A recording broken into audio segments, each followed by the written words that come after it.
Hey everybody, what's going on? And welcome back to another United Underground Collectible Past.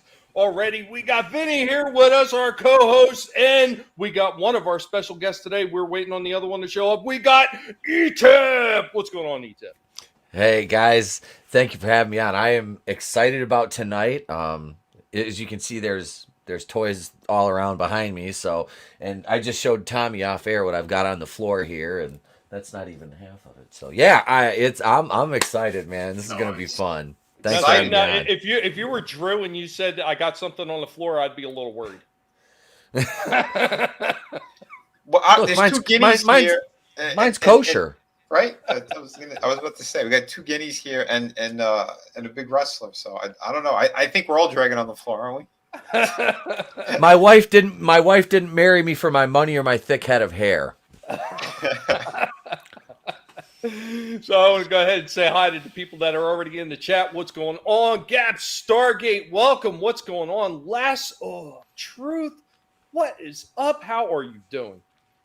Chris Fisk, of course, is here as always. Thank you for being here, Chris. And we got the Red Gaze. Make sure to get with the gaze agenda, bigots. Do it. We also got Blue Teddy Narrations. What's going on? Welcome. Missed Red Gaze's stream, but at least I could be early for this one. Yes, awesome. Thank you for coming. Frog G, what's going on? Gaze Ray, tickle the algorithm. Absolutely. YouTube hates me. I am the most hated guinea pig on YouTube. This is no bullshit. They're trying to keep me down. They're suppressing me. Mirasphere Origins, what's going on? Good to see you, Shadowhawk Bats. What is up? And let's see, who else is in here? King of Squibs and the Squib Nation. What is going on? Hey, welcome. Chat. Oh, yeah, we already got one. Look, this is exactly what I was talking about. Look, Yep. douchebags that got nothing better to do. Don't worry. Don't worry. I will be coming for you and whatever channels that you plan on doing stuff from. Now, since we're already past that part and you know what's going to happen to you, I just want to remind you it's mind over matter. I don't mind you because you don't matter. Have a nice day. Somebody can go ahead and get rid of those fools out of the chat. See you later, suckers. But we're here to talk about some good stuff. We're here to talk about some fun stuff. We're here to talk about some more Masters of the Universe. So this actually started. Now, I mean, I know we had an awesome discussion when we had Liam on about 2 weeks ago, and we got into some of the master stuff and some of the retro stuff that they're doing right. I actually recently just picked up the Castle Grayskull, and one of the reasons I wanted Liam and ETEP both here, I want to show this thing off. I want to show everything that it looks like, and then I want him to show us the one that he has, the original version, and compare it to see how close they came to the original. Now, I never personally had one myself, but everything I remember seeing about this from a friend of mine that had it, it does remind me so much of that original one. Oh, yeah, just keep going. What's going on, Fish Chozo? Wait, Frog G doesn't have a wrench on the channel? No way. Oh, you know what? Before I go ahead and continue with that, I know this is going to suck because I got to open up YouTube. And you got to toss one at a little bit. Toss one at ETEP as well. Yeah, wrench me. I'll handle this as it comes in. Oh, absolutely, absolutely. Because I got a YouTube tab open on my phone and on the computer, so yeah, don't miss the gaze. Yeah, I think he needs one as well.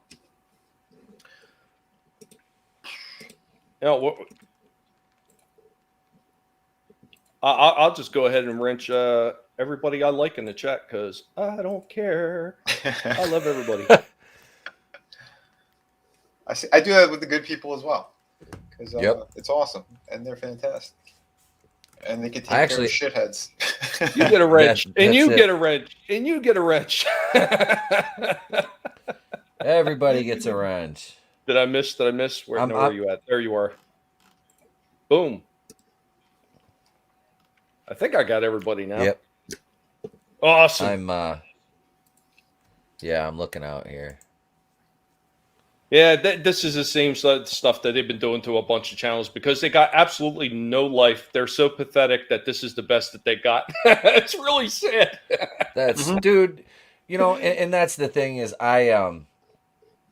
when I first started on here, you when you first start, you get kind of like you find a YouTuber and you kind of glom on to their to their chat, to their following, and you can tend to get caught up in some shit like this real easy if you're a feeble minded, and that's the key, is to have some cognitive reasoning skills and just think, is this something that an adult with firing synapses would do? And if the answer is no, then don't do that thing. Simple as that. I mean, You know what I think? What we need is we need to send Robert Loggia to go deal with him. That's it. Bang them all, like Billy's mom. nobody wants to mess with Robert Loggia. Ask Billy's mom's coos.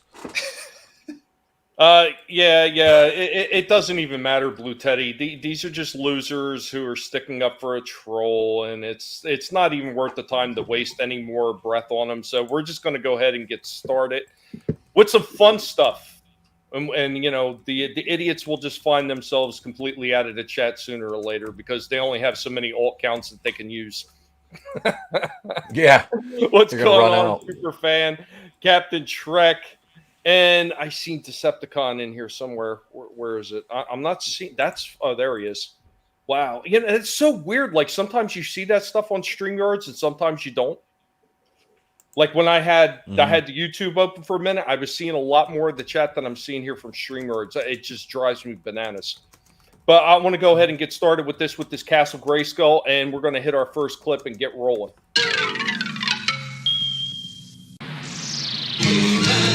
And the masters of the universe. And today we have the 2021 Retro Origins line, Masters of the Universe, Castle Grayskull. And just the incredible detail that they put into the front of this box artwork alone is absolutely amazing. I love the fact that they've got an exclusive figure in this one. We'll have to roll this around and take a look at the other sides of this box. Top half of the box shows the castle and some of the figures, what they look like in some of the play modes, and a lot of the stuff that was on the original. It looks like all the stuff is included with this one as well, including a weapons rack. And as you come around the side of the box, the artwork just kind of continues right there. Really appreciate that. It's pretty awesome. And of course, the same thing with the other side as well. Continues around with a little bit more artwork. And then of course the back of the box showing all the figures with the Castle Grayskull. A few of these I've been looking for and I couldn't seem to find. Merman, the original Merman, not the Lord's Power one, the Orko figure. I haven't even seen the Manny Faces one anywhere. Do have most of the other ones though. But there is something weird. If you look at the detailing on this Panther, it doesn't look anything at all like the one I have. The one I have is the flocked version. This one is showing basically just a repaint of Battle Cat. That's kind of interesting. I don't know if that was a mess up or maybe if they were going to run with a different version of it. Who knows?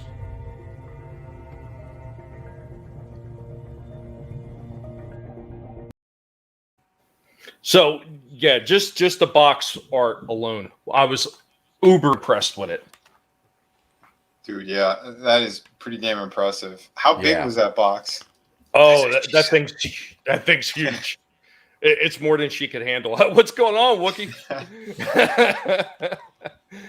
I want to say that thing, it had to have been at least 2 feet wide by about 1.5 feet tall, at least. Wow. Because the castle is actually in sideways, like the way, it's like open and in the thing sideways. So yeah, it's got to be at least 1.5 feet high and at least 2 feet wide, at least. It's a huge box. It might even be 2.5 feet wide. Wow. It's pretty damn large. Yeah. That's one big bitch. Now, ETEP, do you remember the original box that came with the Castle Grayskull or no? Vaguely. I don't.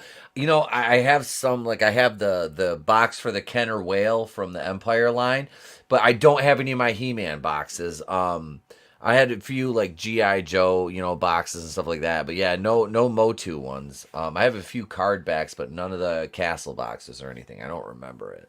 Yeah, I don't recall if they did artwork like that on the front of it, but that artwork was absolutely fantastic. I was gonna say that's something. I hope you kept that. Oh, that box is staying. There's no way I'm getting rid of that thing. That's If yeah. if anything, I might just put that up on the shelf after when I get the new room built. Yep. Excellent, man. I tell you what, Gap. These Origin ones, though, are most of them are absolutely fantastic, and they look very much like the original ones. There you go. I got He-Man and Skeletor for Trey. I have my originals, but yeah, I bought these two for him for Christmas because he wanted his own, so I got him these two. Yeah, they're very articulate, very nicely articulated. Like I could do without the wrists probably, like the way the wrist move, back and forth and pivots. Mm-hmm. I'd like those to be. I mean, it's good for posing them. It is like the feet. Right. The feet are front and back. See- The ankle rocker, it doesn't side to side. It just goes front to back. But You know what? I did notice that if you get some of those legs, now I don't know what it is with some of the ankles. If you spin them around, there's like a double joint to it. You can actually spin them around, and it changes the way they actually pivot. I found that out by accident the very first time that I did a review with the original He-Man. Yeah. Mm-hmm. Yep, He-Man's does. Okay. Yeah. So it has If an you spin ankle it- rocker. Yep, it does. Nice. See, It the does one thing that depend on drove how me you spin it crazy, with again, figures that have either, they're holding either guns or swords, especially He-Man. Mhm. Instead of doing that pin in the inside of the wrist, they needed Yeah. to do it the opposite way. They needed to do it from like the thumb area and through the other way. So that way you could actually, like you're actually have a weapon in your hand properly, and he could actually do the pose and keep the sword straight up, Yep. It doesn't. That's one thing that kind of bothered me with the He-Man. It doesn't do that because he came with the sword, the axe, and the shield, just like Right. the old school one. But yeah, it's like I just they can pose that hand different, so you could do the I have the power. Exactly. Yeah, just instead of like that horizontal, they got to go vertical. That's basically it. Mhm. They did it with the G.I. Joe figures. If anyone picked Yeah. up any of the classified ones, Oh those wait, 6-inch no, I don't have ones, those. No. those definitely do it. I don't know about the small ones. I don't have any of the ones that you got. No, But their hands are kind of a pain. oh yeah, because they're so tiny. But I'm seeing like the 6-inch line. Those figures, almost all of them have the proper cut. So that way, again, they have either swords or guns or whatever, and it looks more natural. You could do, get them in better poses. Citizen Yeah. 333, what's going on? Good to see you. What up, man? Awesome. All right, Hey. so we ready for the second part of this? Yeah. We got two Oh, more yeah. parts. All Give right, it so to this us one like, I'm actually. like Robert Loggia gives it to Billy's mom. Oh, I'm going to give Give you the good stuff because this one's going to have the sorceress in it too. I think this All right. exclusive figure that they had in there, I think it was absolutely beautiful looking. Now, of course, putting this thing together, it has tons of parts. Now, I am not snapping everything together all the way in because, well, I've got to disassemble this right now for storage after I'm done doing this review and put it away. So I can't really afford to snap it all in, and I'm not even going to put all the stickers on right now, but it did come with the sticker sheet, came with a little weapons rack, a ram, another weapons rack. Of course, you got your normal things, you got your flooring, along with the working chair for the trap door. I like that they added that in. They also have the little elevator.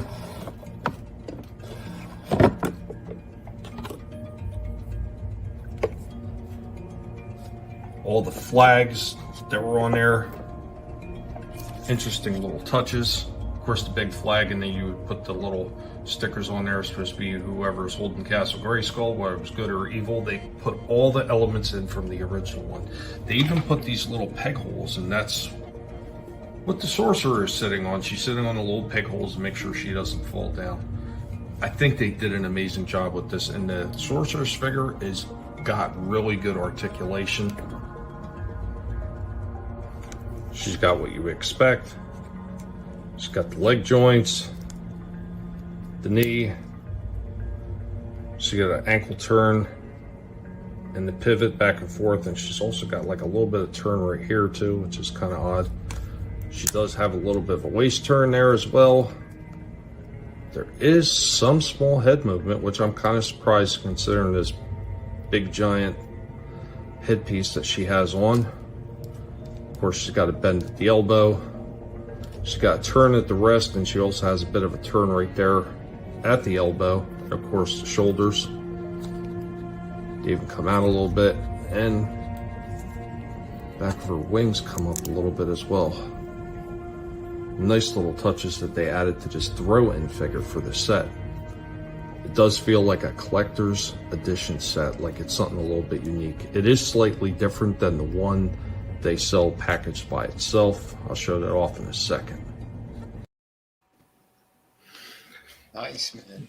Dude, and she is a cool looking figure too. Yeah. I like the translucent wings. Yeah, I really did like that because the original one obviously, it's got like the orange and the blue and the white and everything like that. But yeah, this looked like amazing. And I'm not 100% sure, but I'm pretty sure in the original mini comics, they did have one small segment in the mini comic where the sorceress was wearing all white. Yeah, I do remember I think that. so. Yeah. I gotta find those. I've got a handful of them around here somewhere. Yeah, I've got a few of the older ones. I also have a book collection. It's got all the original mini comics in it, every last one. And the very first appearance of her, she looks more like a Tila figure, and her skin is green. And they actually released that in the Lords of Power series, and I did that on the other one, that one we had Liam here. Yeah, that's right. It's just weird. It's just weird looking because it's all green. But I saw very they interesting. did a retro one in the store too. I saw it. Yeah. I was like, that. I was looking at that. I'm like, it's odd because I remember the vintage one. She was like one of those figures like I never got, like King Randor. Like I always wanted King Randor. And he was different. He was like a mail away from what I remember. I think, but yeah, him and I'm still gonna buy the vintage ones. I saw Gap Stargate mention that. Like, I'll probably buy the new ones and still collect the vintage ones, because the new ones they're nice. They're nice looking figures. I like these. I like the attention to detail. I like this line. I've seen the Revelations figures in the store. Yep. Like I reviewed a couple of them. We're going to be showing them as well. I found the Triclops, Man at Arms. Triclops is nice. See, that's the thing. Is like, man, I thought they looked. Some of the characters looked good, but it was just the story and what they did. Like I said, the animation that show is beautiful outside of Tila and Evelyn, and Lieutenant Andra, who they race swapped. Part of the ongoing Ginger side. It even goes to cartoons, apparently. Of course it does. But speaking of, Tila, I could separate the two, and like the figures themselves, not all of them. I'm not going to be collecting all of them, but I think the four that I show, those are pretty nice figures for what they are. Yeah. See, I like Triclops, you know that. He looks so freaking good, man. This is what Evelyn and Tila are supposed to look like. Yes. This is them right here. Like Evelyn's got that like 1980s. She got them big ass thighs and like the tiny ass waist. Ain't nothing wrong with that. Hell no. Like these are my ladies right here. These are the original ones. I've had these since I was probably 3 years old. That's why those ladies, they got the shakes. They're so old. Do you see the legs going? Are shaking. Yeah.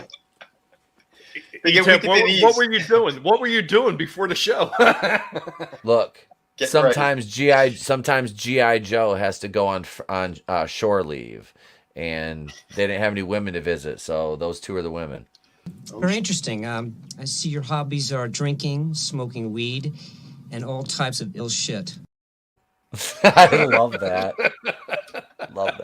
What's going on, Curtis YZ? Good to see you. I know I said hi to Decepticon, but we also got Tina Bojin. What is going on, Tina? Good to see you. What up, Tina? Hail, Tina.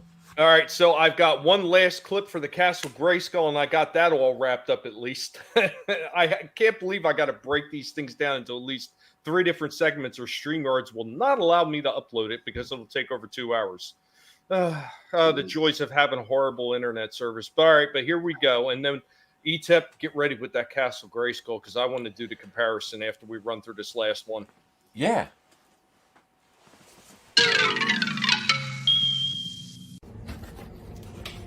So, of course, we have this one, and then we have the packaged version, which looks more like the cartoon with those cartoon colors.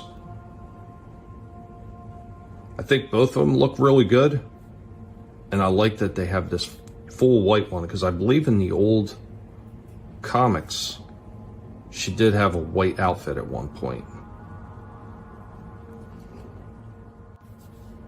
And, of course, we have the front of Castle Grayskull. And any sword is going to do in a pinch to release the drawbridge. I think they did an amazing job on this one. This feels very much like the original one. Kudos to Mattel on this amazing piece. And of course, last but not least, just we just close this puppy up. And it almost becomes like a storage case for all your figures. I don't know if it's, yeah, there is like a little handle piece right in the back, so you close it up. It's got like a lock on the side. Close it up and you can pick it up, move it, and store it. Awesome job. And the Masters of the Universe. Nice, man. All right. That is, I love the front door on that. Like the oh god, that's beautiful. Good. There you go. It had a little heft to it as well. Gap Stargate, that's what real women look like.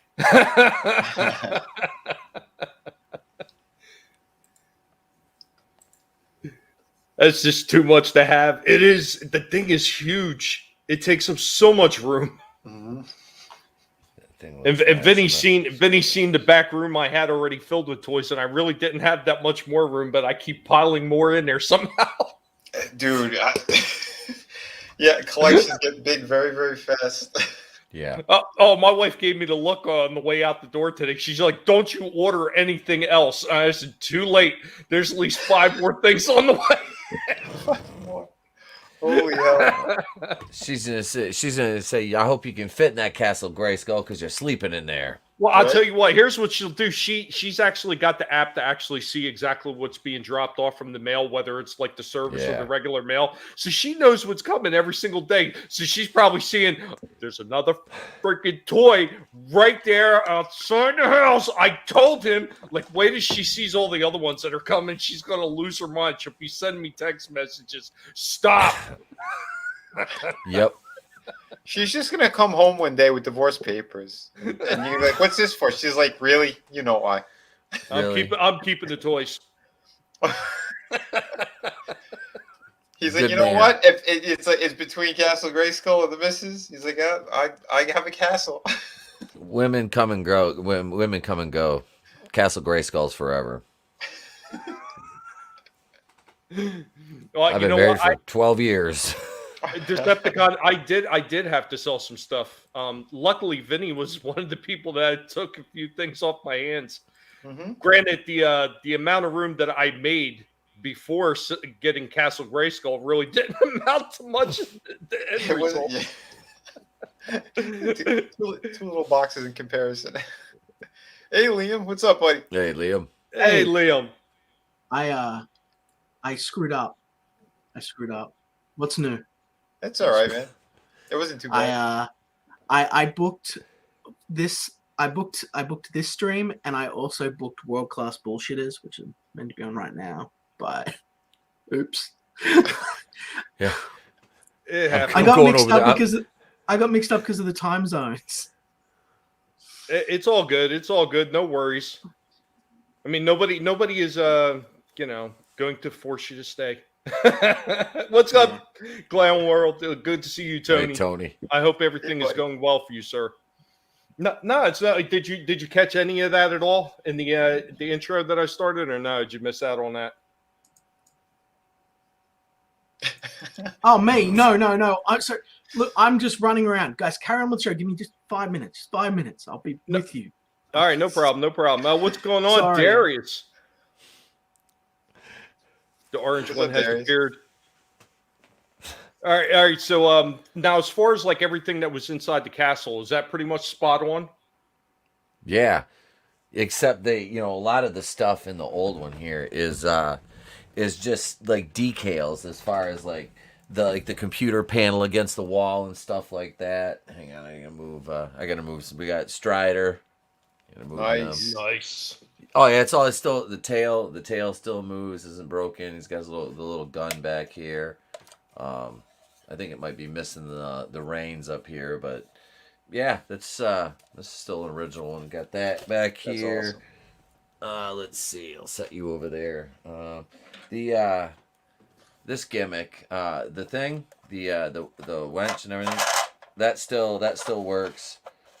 But Holy the crap.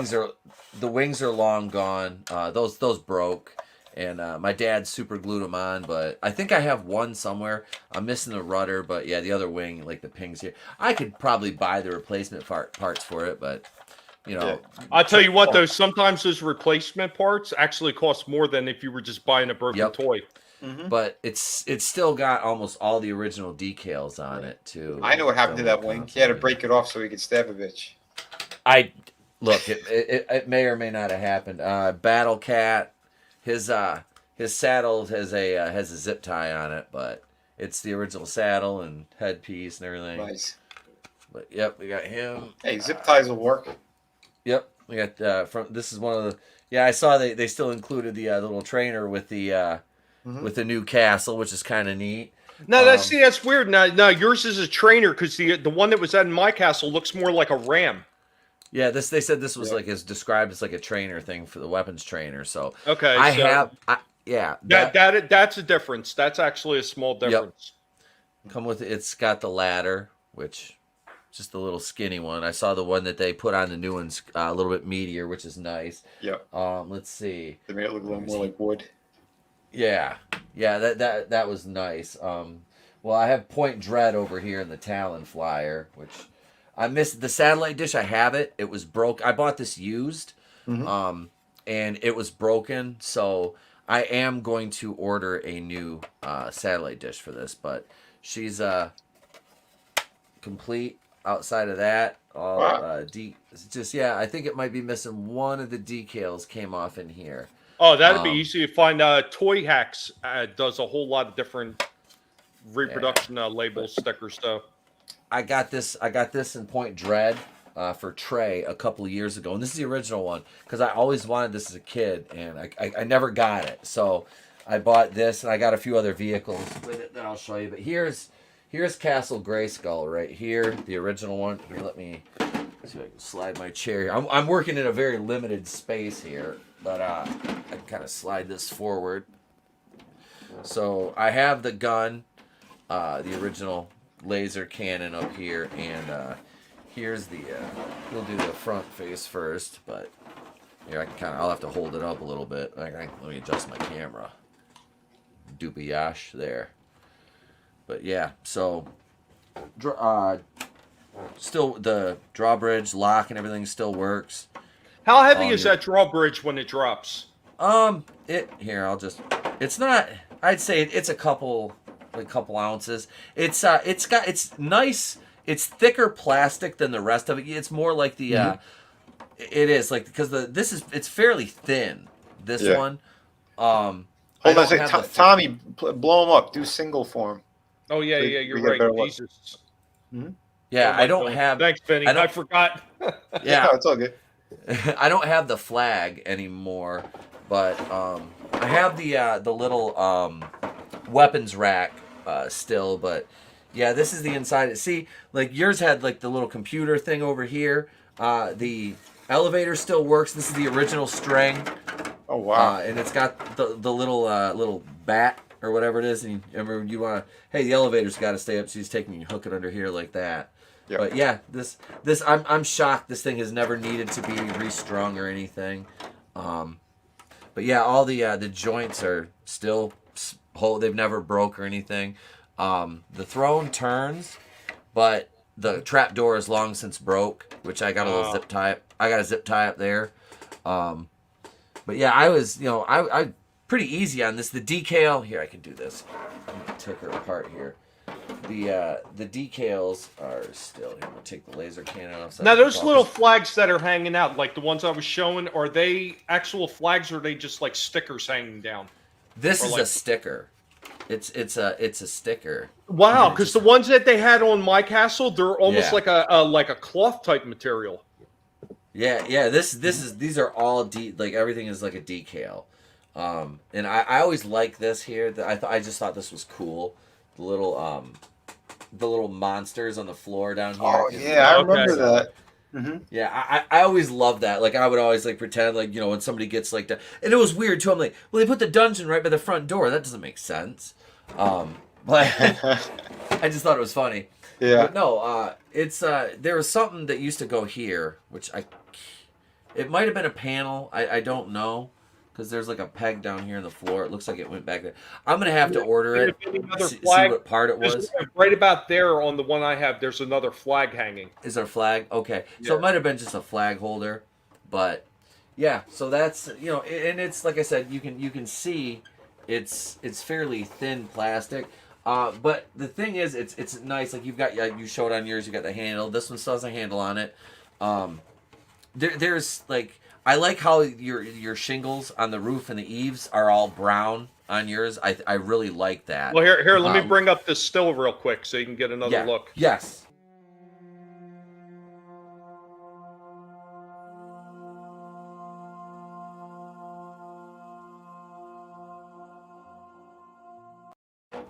Yeah, see, like the front main gate has been on yours is shaded, and I do, and I like the raised like shield insignia on the front of it. Yeah, but so I mean this one, like I said, they've got you can see they've got like a little hook up here. It's all built in, but and like I said, I took care of my stuff. Like me and my kids still play with this. Mm-hmm. So I think Vinny's seen the pictures of him and I having battles on the living room floor. But yeah, I mean it's like I said, they put a fair amount of detail in the mold on this. And that's well, he had the guy who made the mold for that actually had to do it a second time. Did he? Yeah, well, the first time he made the mold and he got it all done, and he was like, "Okay, let's go ahead and produce this." The guy was like, "I can't put the figures through the damn castle drawbridge when it lowers." He says, "Oh, it's not a problem." The guy who made it, he says, "Just turn them sideways and shove them in." And they're telling him that's not how kids play with toys. No. You need to make it big enough so they could walk in. So he had to completely redo the whole castle a second time. Yeah, you can't. Like I honestly like, look. Okay, so He-Man. Here's He-Man. I've always wanted to do this. See, I mean, he can make it. I have the power. Yeah, there we go. All right, but no. I will be off camera playing here because I've got, like I said, I showed you guys I've got a tote of figures here, but yeah. Dude, so you got a ton of them, man. That is awesome. I told Trey, I was like, hey, I need to take all the He-Man stuff out of your your room, and he's like, well, why? Are you taking it away? I'm like, no, buddy. I'm like, I'm just showing it off tonight. He's like, oh, okay. But yeah, do you want me to get Snake? Because I've got Snake Mountain. Here's Hordak. Hordak's just chilling back here. But yeah, see, like I was talking about the shield on yours, like it has it here, but it's all the same color. It's like they just let me bring it up one more time.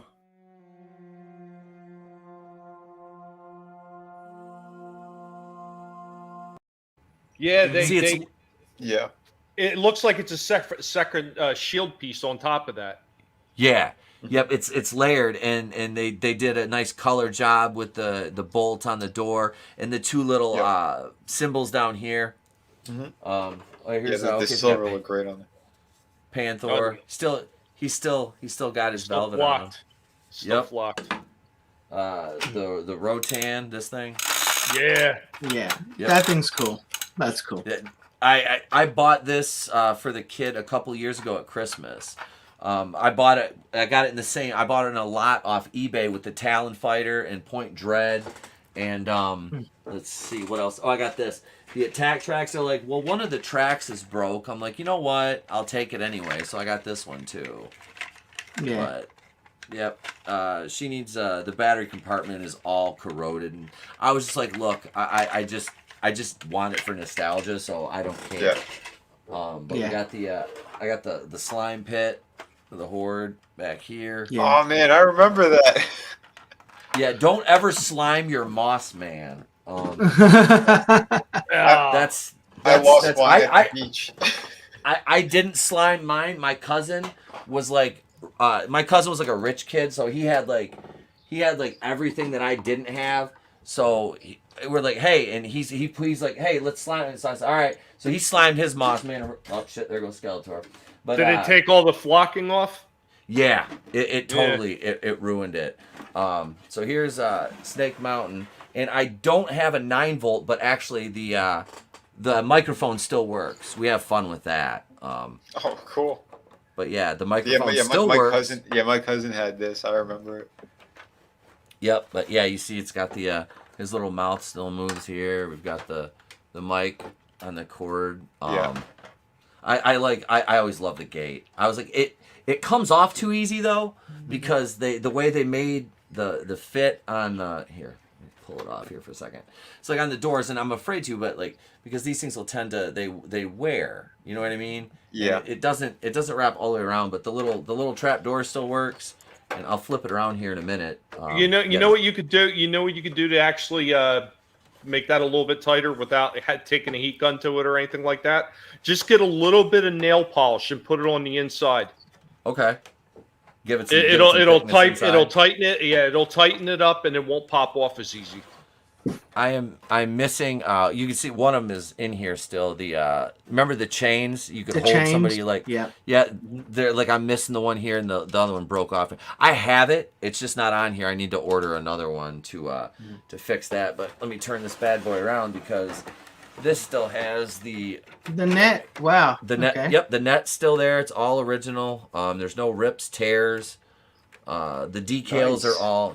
Here, let me unhook the bridge. But does the microphone work? Can you get the Ancient Spirits of Evil?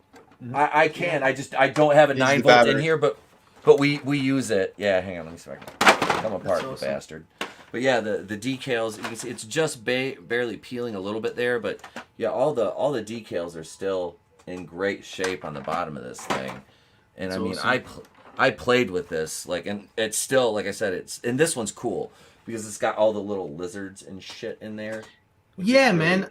That's the thing. Like, look at modern branding compared to this. Like, turn Snake Mountain around for just a minute, just the first piece of it. Do you notice how you're looking at this? You're like, okay, so this is a Fortress of Evil. What has it got? It's got a wolf's head on it. It's got a bat's head and skeletal wings. It's got a big snake on it, and then you've got all of these sort of horrific faces. A bit of evil gorilla there to the left. And you can just sort of find so much in the actual design itself, whereas in a lot of modern toys, they just go like, okay, this is Skeletor's fortress or Skeletor's castle, so we're just going to put skulls all over it. You know, it's just so much more imaginative. I miss the 80s. And that's the thing about, I remember, because we used to play with this, G.I. Joe, Star Wars, He-Man, all of them, these got used with all the figures because we crossed them all over. And it's like that, and the thing down here, you're opening down here. It's like, there's so much, as a kid, your imagination, there's so much storytelling potential. Yeah. Just, like you said, playing with the face of this thing. It has a personality of its own, which is really cool. Like you said, you don't see that now. You don't.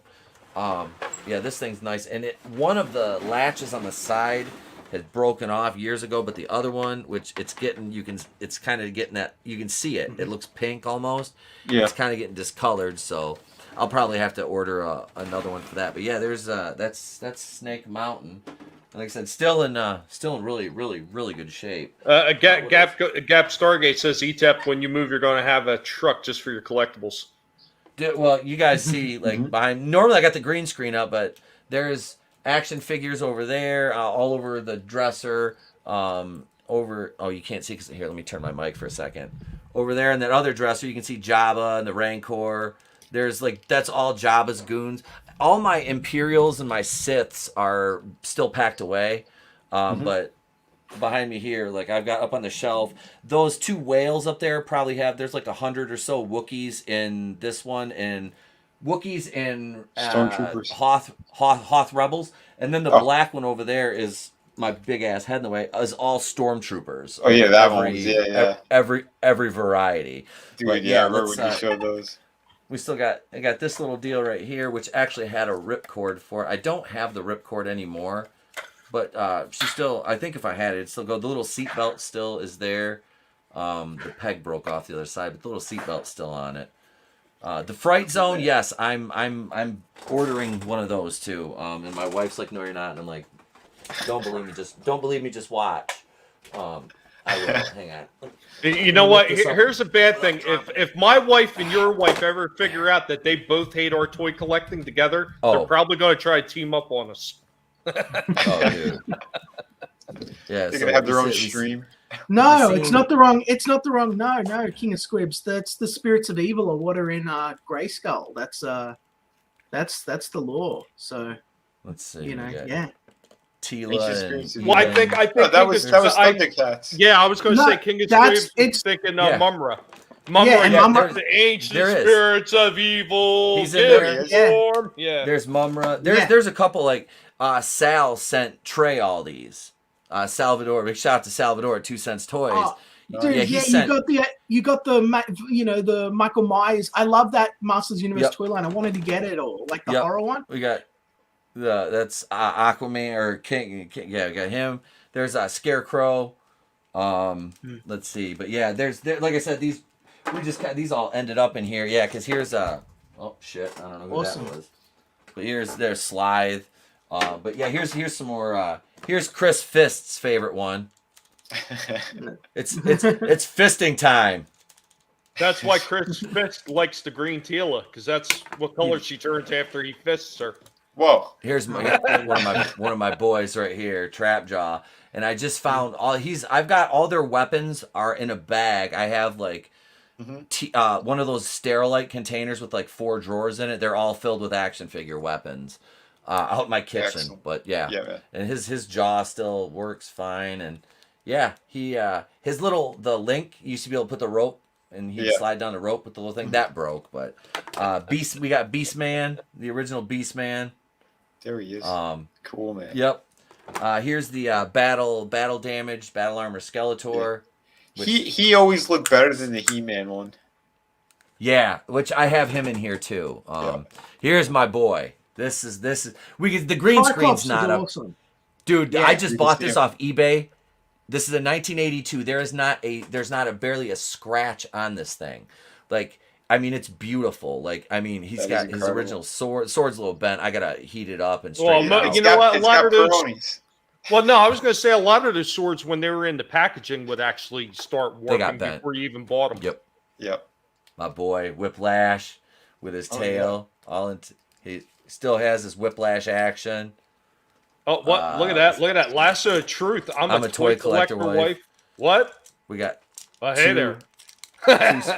two spike ores. I have 2 claw. I always sort of felt that Spike-Ore was an underutilized character, and that with very little redesign, he could be very cool. He could be, yeah. Here's one of the OGs, Manny faces. Yeah. Yep. Yeah, he was one of my favorites. There's the old school Skeletor. Sweet. Yep, he's in there. Does he? Wait a minute. Does he originally have that sort of black stripe on his forehead? There is that normal? Like there is that I can't really see. Just the sort of the triangle above on the top of his forehead. Is that? I always remember it just having green. Like a little bit of green. Yeah, like the redesign one was. Yeah. This way. Let me see. That's interesting. I don't know. Yeah, is there something? Is that a different Skeletor, or is my memories going all? Yeah, that's what I'm saying. I'm looking for the date. Yeah, I have an original one, and mine looks slightly different than that. The green on the original one was darker than the remake, though. because it was actually supposed to represent. I don't know if you guys knew this. The guy who created the Skeletor drew him up. He had actually seen a legitimate dead body in an amusement park. He was going through a haunted house. And a skeleton dropped down, and he said, "God, that's the scariest thing I ever seen." And he says it smelled in there, and he came to find out later on that there was actually a dead body sitting in this freaking haunted house who was decaying, and that's where he got the idea for Skeletor for it. Wow, It says it's his tramp stamp says 1983. Interesting. Now, I wonder if that's the original and I'm just remembering remakes as the original. Well, the original should have been stamped 1981 because they went into production in 1981, didn't release until 82. So he might be a variant. I was 3. Here's Orko. Yeah, the zip power. Yep. Do you have his magic tricks? Do you still have his magic tricks? I don't know if I do. I have to look in the weapons bag. Red gaze. Double trouble. Is that what they're Double trouble. Double trouble. I had a cousin who would play with Double Trouble all the time, even long after even after Master Universe had lost his popularity. They just sit there flicking him in the head with his own arms. See, this character, I thought Webster. I got the toy first, then I saw him in the cartoon. I was like, what the hell? I liked the toy. I hated him in the cartoon. It's like they could have done so much with him as well and screwed him up. I'll tell you what, I was his never armor a fan. Broke. I was never a fan of Webster. When I seen the re-release of him, I think it actually looked better than the original figure. Guys, everyone stop. The most awesome character in Masters Universe is on the screen. It's time to everyone to pay homage to Mechaneck. He was so freaking hard to find. I remember as a kid. Like he's got that yellow club. Yeah. And what are you doing? We need more time with Mechaneck. What are you doing? Here, we'll keep Mechaneck up there. Yeah, he just needs to bask in his greatness. Yeah, look, he's got a neck. It's a mech and a neck. He's got the best powers. Here, you He sit can right grow. there, buddy. He's not gonna stand up. It's erection next. What's going on, Head of Reaper?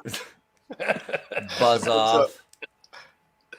Buzz off is I saw him in the stores the other day actually. He was featured in the movie House, if you remember. The little boy that what's his name? William the guy from Greatest American Hero that was in House. The kid he was babysitting was playing with Buzz off. Okay. Cool. Hey, there's he doesn't go in here. I don't know how a Wookiee got in there. Here's Freddy They give Krueger. it to everything, man. Yeah, that's badass. I wish I had that line. Like, I want the horror line in Masters Universe just to hang on my wall. Here's battle armor, battle damage. Yeah, He-Man. battle damage. Yeah. Battle damage He-Man. Yeah, and his That's a cool mechanic. It is, but yeah, it's still. Yeah. Boom. Still works. Yeah, see, that's awesome as hell. Like simple toy play feature, but it's fun. Yep. Fucking Obi-Wan, what the hell are you doing in here? He's trying to do hiding cool from the kids. Wookiee. Ram Man. Yeah. With his ramming action. Yeah. You play with it too He's much, almost you go off. Yeah, he's almost as good as Mechaneck. Yeah. Okay, now, Thunder Punch. Yeah. Thunder Punch. I have beef with this figure. All right, I was like, as a kid, I didn't like figures like this. Like, somebody got me this for a birthday or something, and I was like, all right. I'm like, now he's got to walk around looking like a fucking cyborg his whole life, and then the stupid thing flops open. He won't stay because I've got to go sideways for my Thunder Punch. Look at me, I'm Scott Steiner. I don't know. Yeah. But I was just like, it was like the Ninja Turtles. Sal and I were talking about that.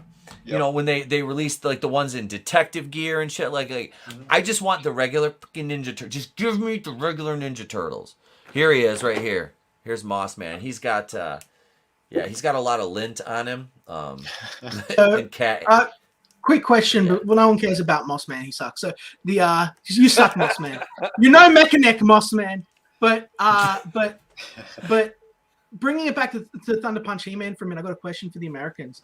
In Australia, they banned cap feature, like cap toys. We can't have cap guns, and we don't have any cap toys anymore. Like, and He-Man is a cap toy. Did they also ban caps over in the US, No, or can you still they get still them and put them? Well, no, They still we sell were them. able, yeah, we were able to get them for a while. They eventually did start taking them off the market, Yeah. but they never really banned them. I No. think they did change the original paper caps. Like they said, they stopped offering the paper caps for some reason.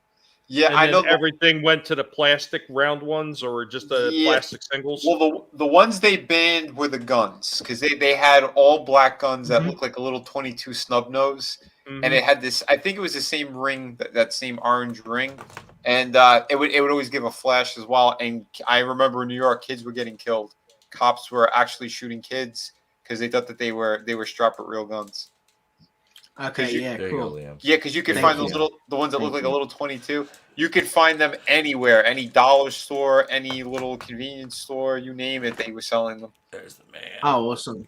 Zodak. Zodak. Oh yeah, man. Zodak was never a heel, never a baby face. He was a tweener. Well, he was Zodak supposed to was be a time traveler or something. Yep.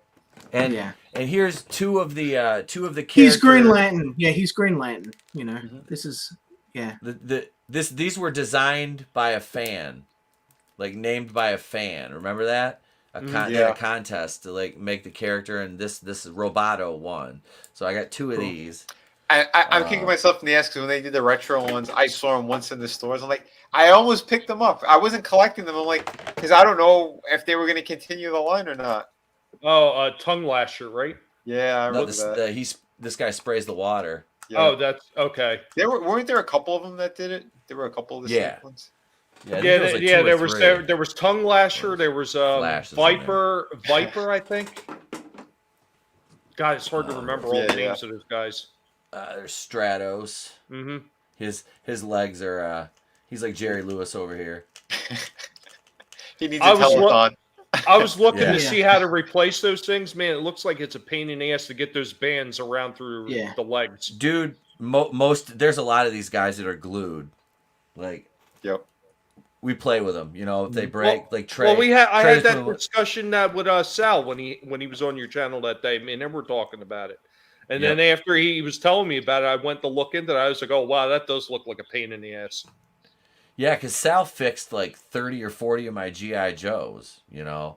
Oh wow. Holy But crap. yeah, there's he fixed them, and then he honestly there was like probably like 5-6 of them he couldn't fix, so he just replaced them, like just gave me a new version of the character. I was like, Oh, okay, Cobra Khan. Cobra all right. Khan. All right, yeah, I got one of the Rock guys. Yeah, I found that Yeah. exact same one. That's Stone Dar. No, wait, is that Stone Dar? Stone Dar or Boldar or Rockar. Rock on. Yeah, something. I think that's Stone Dar. I think that was cool. I love that. I had that with my friends Castle Grayskull. I'd like get those and I'd like sit them in front of it on either side like Guardians. That's Yes. cool. Yep. And then I always don't- wished though that they were green like the castle. I always wished Yeah. it was like green or purple variants, like, and have them as like castle guardians. But and I don't even know what the hell these two are. I have they're no lovers. those They're Mexican they're ones. lovers. Yeah, they're They- Mexican lovers. They came I- over the I- border, man. with No, it was fentanyl. what I'm trying I to would have said remember the name. French, but Somebody had me look those up before, and I forget because my brother had a few of them. Mhm. But it was a knockoff line that they were doing, and I Yep. forget what they called them offhand. But Yeah, yeah, there was a whole line of them. Oh, dude, they sold them all over Europe and South America. I know because there was a kid who was across the street from me when we were kids, and he had just a ton of them. And we used to laugh. They had all the crazy different heads on them. I'm like, what the hell piece of junk is this? Yeah. like that's not I had- Masters Universe. I had one that was given to me as a birthday gift from a friend, and it was this ginger Viking helmeted guy. Like Oh, yeah. Clawful's these- great. Dude, so I gotta order, and this is the next one I'm gonna buy. The vintage one is his evil counterpart. You had Fisto, and Jitsu. Yeah, that's So- what. So yeah. Yeah, they were I- asking about that if you had one. I had it. I still have his armor. This is another one because I gotta order new armor for him too because Trey was playing with it and one of the little tabs broke because the grappling hook still worked and he felt so bad. I'm like, buddy, it happens. So we're going to. This is the only one Warlords. The Warlords. Yes, Warlords? Chris Fisk. Okay. Yep, there you go. And what's going on? Brightest Day, welcome, buddy. Hey, Brightest Day. Man, Brightest Day's blowing up over there. Hey, guys, if you got time, make sure you stop by Brightest Day's channel and give him some hours. And what's going on? Channel 66. I don't know. What's his stance on?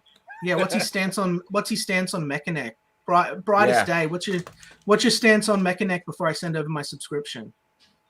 Are you Are you a member of the Church of Mechanic? Give him some racing action, ETEP. Oh, here, watch. Brightest Day needs it all. Yeah, look at that. Look at that. Wow. That's extending. That's going up in there. Brightest He's a Day. grower. Yeah, I want some I want some Mechanic, I want some Ram Man, and I want some Fisto on the thumbnail.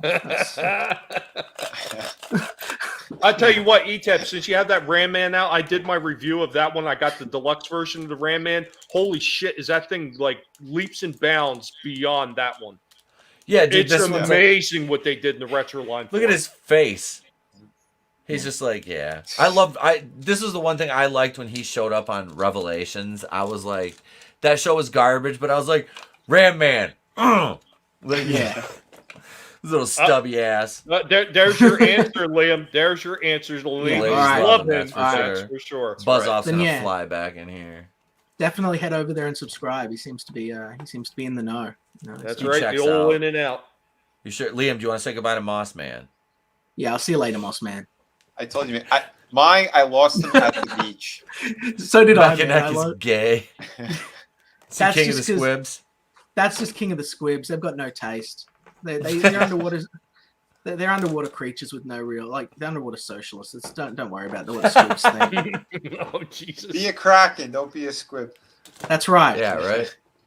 But this is a repro slide from Thunder. That's a nice looking one. Yeah, and that's cool too. I loved when they released those, and so you could finally have all the Thundercats in the same matching molds. Yes, slide, yes. Yeah, this Mummer looks good. This dude looks good. And yeah, Mummer looks awesome. Yeah, that's a nice looking. Yeah, we had the original Mummer. Boy, there wasn't a whole lot to that character. No, I never had any of the Thundercats. This again, my cousin had like the entire collection of them. So I got to play with them, but no, I never had any of the Thundercats. All right, you can go in here. You're finally going with the toys, buddy. Chris, what's up, Small Time Republic? What's going on? Forgot about Orko. Oh man, all right. That Lost Man equals a green beast man with some panther fur adhesive. Yep. It pretty much. That's pretty much it. To me, that Moss Man you have looks like a wet dog that got shaved. Yeah. He's got a lot of. I got to figure out how to get the lint out of his hair. He's got me. Get a lint brush. I'll have to look and see if I have one of those. Yeah, that's right. Go to a dollar store. Yeah, go to a dollar store. I got a ton of lint rollers. Hordak, his cape came off. That because he had a red cape that came off years ago. But now it's just a standard. Cool, is that the standard figure, or is that the Buzzsaw chest one? No, this is a standard one. He's just because I picked up the deluxe Buzzsaw Hordak with the chest pop out, and that thing shoots out like crazy. Like holy crap! I shot it at a He-Man figure, and the damn Buzzsaw wound up halfway across the room. I always thought Hordak and his characters were they were cool. Like his. Well, they were all originally supposed to be part of the regular Masters line. They weren't really supposed to be associated with freaking She-Ra at all. Yeah, but they needed more characters for the She-Ra line. That's when they started including all those characters with it, and it just became known as part of She-Ra, even though it really wasn't. Yeah, yeah. It was fun. We actually made the slime pit is so cool, man. The slime pit is so cool. Like I remember that when it was the arse end of the franchise, right? And it was marked down to $3.99 Australian, and I was so poor I couldn't afford that even. And I would go into the toy store and look at the slime pit and just think oh, wouldn't that be cool to have that? Yep. But now I think $3.99 in box. I'd I'd like knock over children to grab it off the shelf. You know? You know Right? what? You know which one of the figures I always Tommy wanted has. to get? I swear, if they release it with the retro line, I will pick it up as Modulok.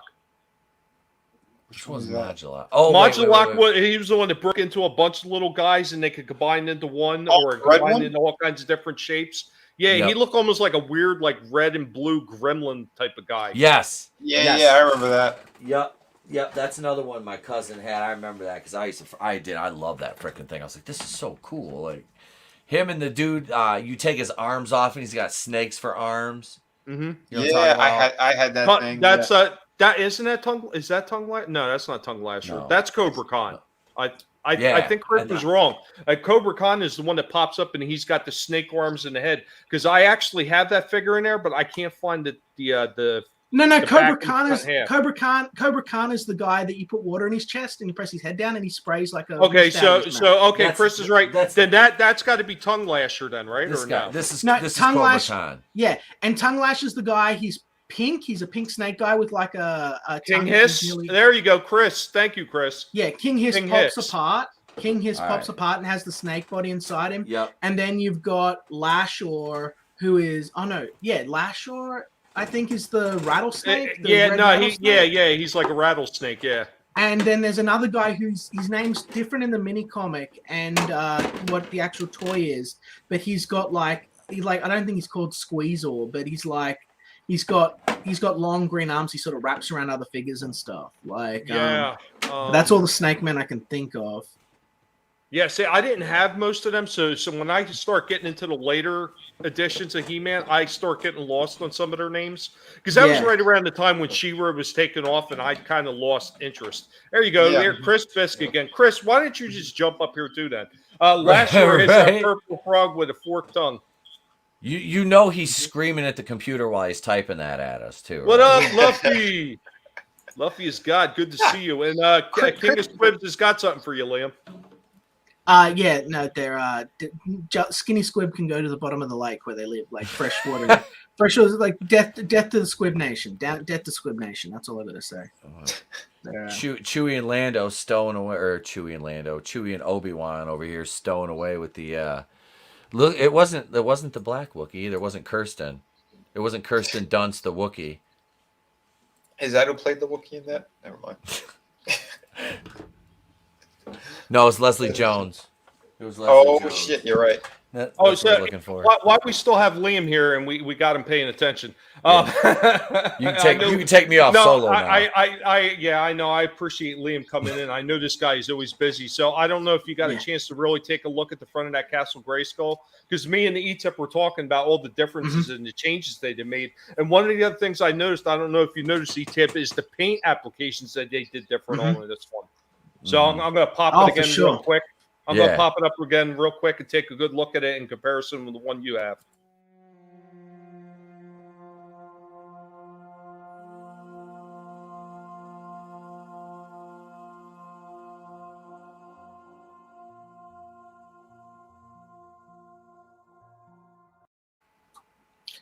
Yeah, it's interesting. They haven't do you remember the E-Tep, can you just sort of lean a little bit to your right? Yeah. See how in the old Castle Grayskull they hit it with like the black smattering of paint across the eyes? Yep. They sort of, on every single Castle Grayskull, they just, some dude in the factory just grabbed a can of spray paint like, but they seem to have gotten rid of that look for a lot of the modern castles, both in the statues for this toy line, and they're instead more focused on the sort of the green highlights in the paint, which is interesting. They want it to be more green, less black.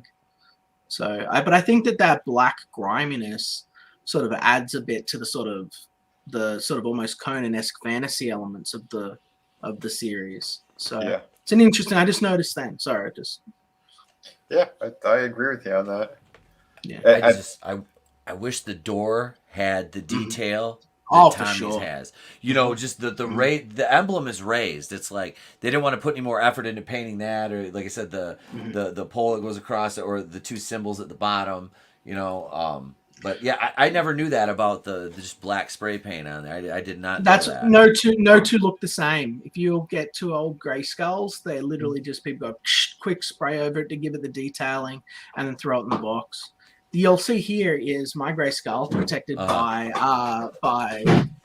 Show from by Bustrama Guyver. And because he's the same color. And you'll see that they've done the black on the eyes there, but they haven't got the black spray paint over it. It's very light, but you'll see here that there's different paint stylings like here and here, the details. And this is Matty Collector Castle Grayskull, which was crowdfunded by them some years ago. I absolutely love it. I think it's great. It's huge, by the way. You can open it out. Can I show it to you guys? Hold on. Do you want to see it? Yeah, man. Yes. Okay. Hold on. We got Bring three out the different, boys. Show it to us, Daddy. castles. Show it to us, Daddy. Do it for Robert Loggia. Right. Do it for Billy's mom. She's taking a pounding. So this is the new Orko. I don't Okay. have Mechaneck. I think that this is a much improved figure from the original Orko. Yeah, that's the nice. one? But yeah, he's no Mechaneck, but the Mechaneck shrine's over there, you know. So Nice. Well, look, he's got the print they gave him. Look at the here's my Kingpin guy. with the Daredevil. awesome. Nice. Oh, he's cool looking. Whoa, Chris, I think you're getting personal here. I sent you a link. Why don't you jump up here? You seem to remember all the later figures better than all of us do.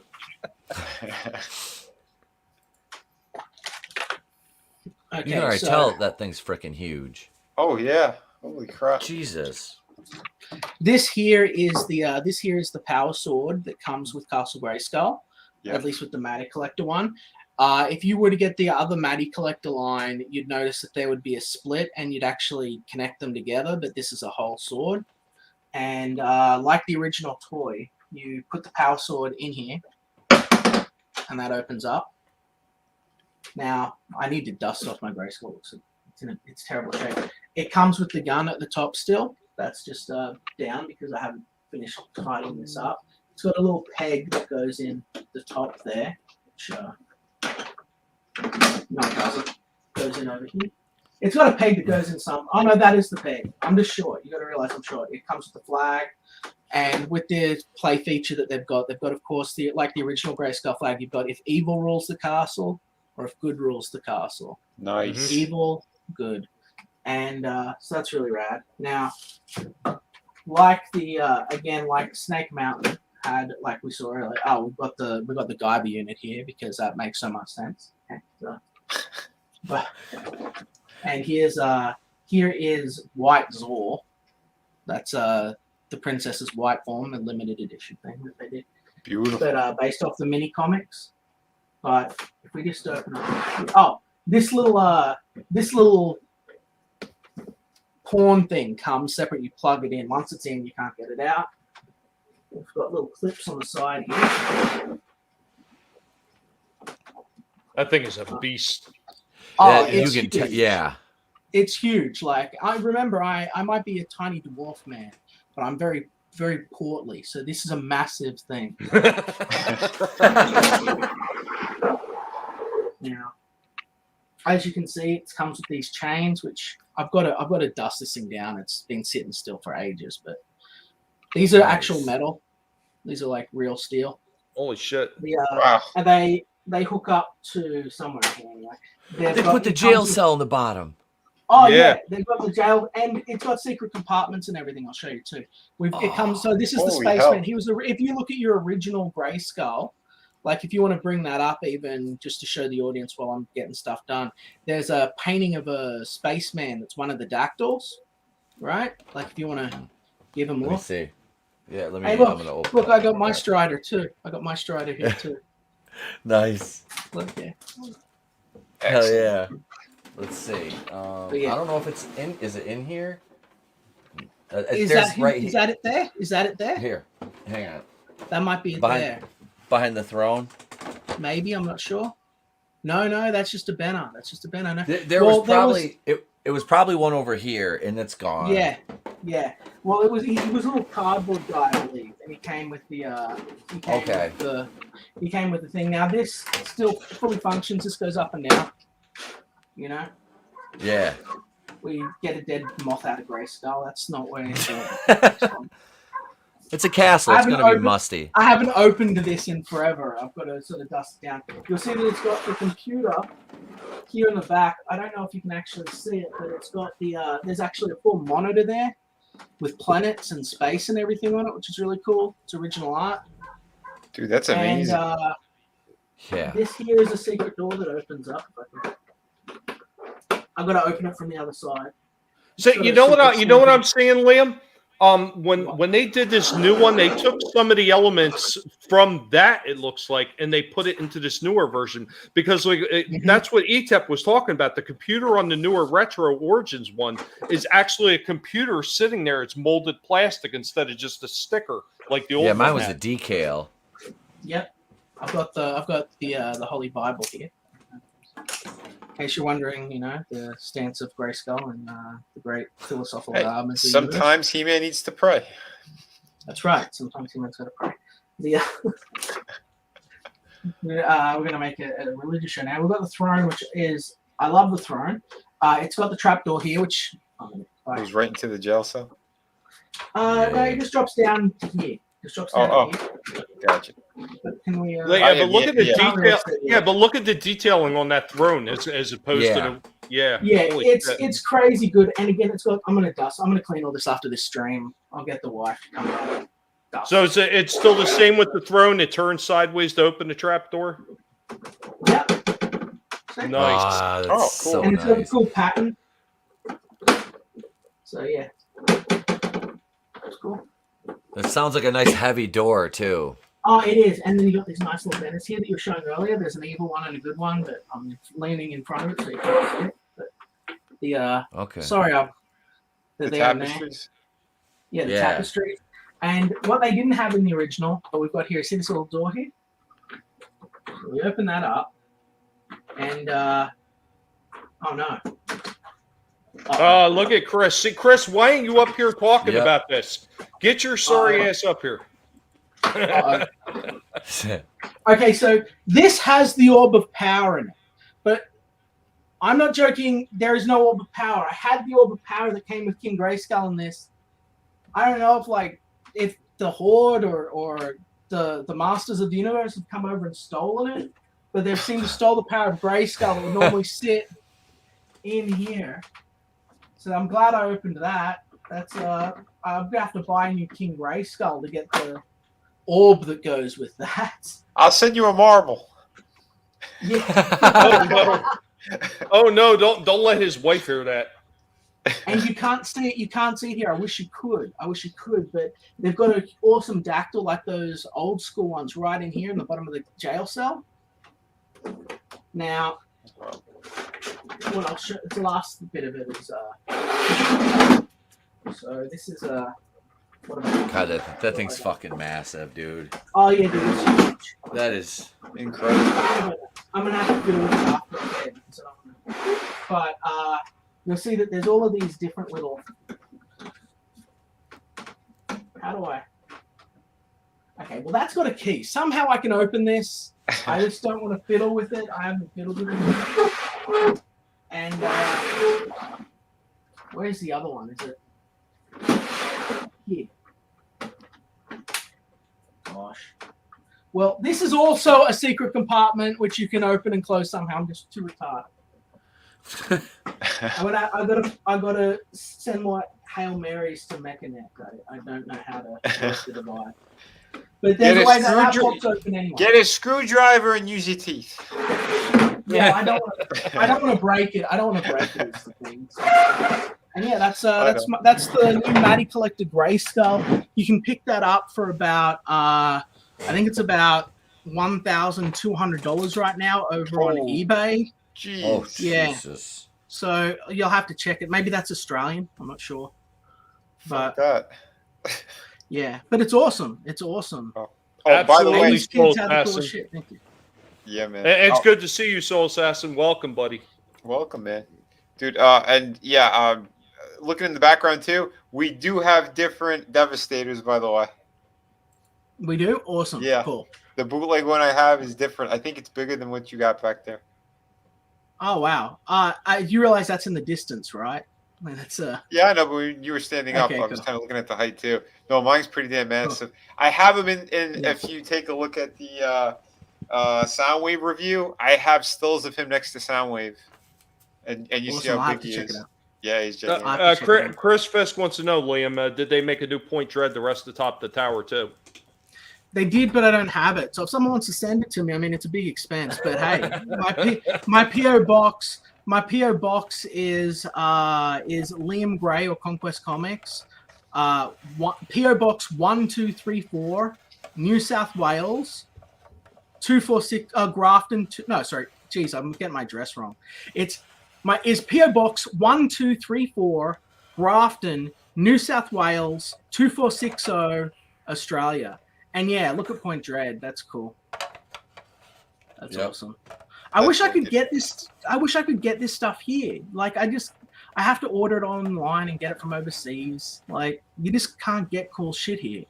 It's like I'm still waiting for a major He-Man release in any regard for this whole Origins line that's been out. We still only just got a few little figures. It's like the new Origins line is actually expanded to quite a bit. Mm-hmm. So up there, just so you know, Soul Assassin, that is a bloke called Procrusteus. He is from the mini comics. He's a Masters Universe character. His strength is so great that he holds together the 4 different directions of the world with each of his arms, so that Eternia is not tore asunder by its own power. And he just sort of stands timelessly in the core of the Eternian planet. I've got a homage to him in Wonder Island. If you're actually well, yeah, it's funny you should mention that too. I do recall originally they were talking about adding Titans to the original Masters line, but they were saying that the toys would cost so much just to make figures that size. At the time when the original series was released, they deemed it wasn't financially feasible to release them back then. Well, that they did release them just only in the UK. They released Titus. And Monstor, is that his name? I think. The one's a big green giant, and the other one looks like a big sort of barbarian Viking He-Man, sort of. And they did a limited release for those guys in. I'll trade you a Point Dread for 12 cartoons of Iron Jacks and a Drifter Camp. I don't think I have them, but yeah. So they made these guys. They did a British release for them. And a European release, and they're actually some of the rarest figures in the original Masters of the Universe line, other than the second only to the rarest figures in the line, which are what the hell are they called? Like Light Sword He-Man and Skeletor? No, that's not it. They basically got lightsabers and light up things in their chest. They're the last figures ever released. Oh yeah. I should know, but I don't remember. Maybe Chris knows. Probably. I remember just looking at those recently too when I was going through a big catalog of them, because I actually found some of the old catalogs at my dad's house still in perfect shape. Oh, that's cool. Nice. And they had that He-Man on there because they had that silly light up feature, and I remember the figure itself actually looked a little goofy too. Yeah, it's not the best He-Man, but they are the rarest of the line. They did those. They also did with Matty Collector over at Matty Collector. They released the figures for the first time in Titan class. You can get them again now, the modern versions of them. I don't have them, but yeah, you can get them now, and they're not going to cost you an arm and a leg. Oh. Chris wants to know, when will we get some Wonder Island action figures? I found that my 3D resin printer can print articulated figures. And you know what? Chris will pass out 40 to 50 times to make one figure for you. We know he will. I would love action figures. If I just well, if he's serious about it, if he wants to help me make some action figures, then hit me up in DMs with some numbers, with some how much it costs to actually make them, because I'd love to have a little arrow, and especially when we go to Kickstarter, I've got some cool stuff that we can do. So yeah, man, that would be awesome. But dude, you know, I'd love to. I can see it in my mind exactly how these figures would look too, because like even though you might not see it in the visuals, Wonder Island, which is available now on Indiegogo, please do, if you haven't, go check it out, was hugely inspired by the... Yeah, Tony says he's going to support it as soon as he can. The book looks amazing. Man. Awesome. Yeah. Man.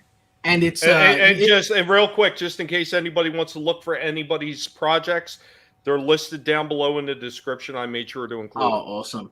Yeah. Excellent. I don't want to just sit here and chill, but like Masters of the Universe and those original mini comics were a massive, massive influence for me growing up.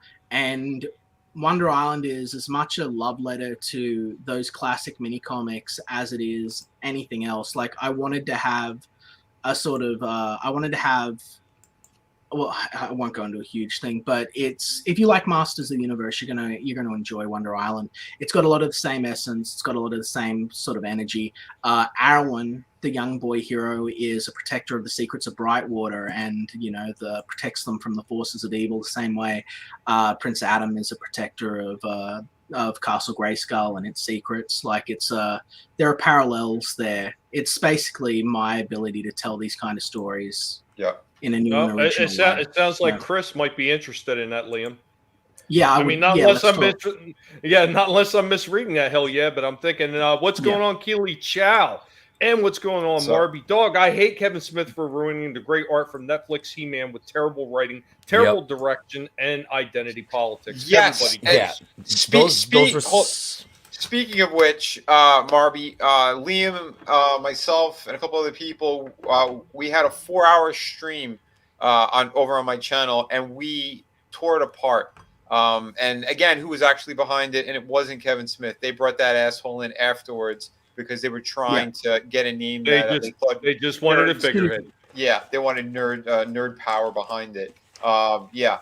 I think he rewrote some of the shit in part 2, which was never supposed to be a part 2, but we went in depth with it. We really did. Yeah. But the thing I'm going to say is, great stream. Great stream. Oh, it was fantastic. The thing I was going to say is, we did not for this review. What I did with these, I like something that was closer to the original designs, but actually had slightly better proportions, more articulation. Mm-hmm. That's why I got the figures that I did. Triclops is one of my favorite characters as a kid, and you saw the figure in Etep's hands. That thing is amazing still. It looks freaking epic. But when I saw this version of him, it's so damn close to the original, except he's got slightly better sculpt and paint applications and whatnot. Well, look, they could have put him in a bishop's hood and made him Tech Priest Triclops and pissed us all off. It's there. So I didn't. One more time for you, Vinny. Oh, look at that! Mad retro. Yeah, mad, sad, glad. Feel my wrath. He's like Manny Faces, right? Holy and his crooked sword. Now he's mad. My sword's crooked like my Johnson. He needs some pills. Oh, they do have it. Oh, they did have. This is the only way to get the figure. So, when I saw him, there was one in the store. I'm like, you know what? I'm gonna get it anyway. I like villains, so that's why I got it. And I said in the review, I said I'm not reviewing that part of him. I said I didn't like the cult nonsense. The story's garbage over there. But this figure is freaking beautiful. Again, sure. This is what I got him for. And look at those knees. Look at the knees. Look at how well those are done and how seamlessly they blend into the rest of the leg while it's giving you that maximum flexibility. And the elbows, wow. Yeah. Double jointed in the elbows, double jointed in the knees, thigh cuts, articulation right by the boot as well. Can he hold aloft the sword, even though he never did it? Does he have the wrist function to hold aloft the sword? No, and that's the complaint. We were discussing that too with Etep earlier. Instead of doing the hinge that way, they had to do it the opposite way. They didn't do it with any of those figures, and I don't know why. Because we know they could definitely do it. GI Joe did it. They did it with a bunch of different figures. But yeah, for some reason, this one can. Yeah. When they invented it for that figure, they sort of pioneered it. I went, about freaking time. I can't tell you how many times I sat there trying to get He-Man to be able to hold a lofty sword without breaking his wrist. Which is, it's crazy, man. How do they not do that? But yeah, I did a whole articulation segment on him so you guys could see it. The function in the head works as well. You can do all that articulation. And like I said, the range of motion is pretty good with this thing. I like the uppercut there too. You got like a hula hoop action. But yeah, yeah, man, you get him in great poses and stuff too. And that's what I wanted to see out of it. And I thought we were going to get those. And for the most part, I'd say him and Man at Arms. These two figures, I think, would be the closest to like a modern kind of sculpt work and articulation, but still having the aesthetic from the original cartoon. Yeah. These two things they're absolutely beautiful. I'd like Duncan there to have a little bit of a beefier face, but I mean that's he looks like he did in the modern show, so I can't complain. Yeah, but like I said, for what the style on these two work, I like them. And I said, I saw him, I got him. I never saw Is the muscle articulation in each of their arms different? No, they are the same. Those pieces on his arms could come off like the original figure. Same with like the shin guard thing that he has too on the left leg. So yeah, if you want, you could pop them all off. Oh, awesome. Yeah. I love these toy reviews that you're doing. Guys, head over and subscribe to Vinny. Hit like on his videos. It does help with the algorithm. Marby Dog just did. Thanks. Awesome, man. Thank you.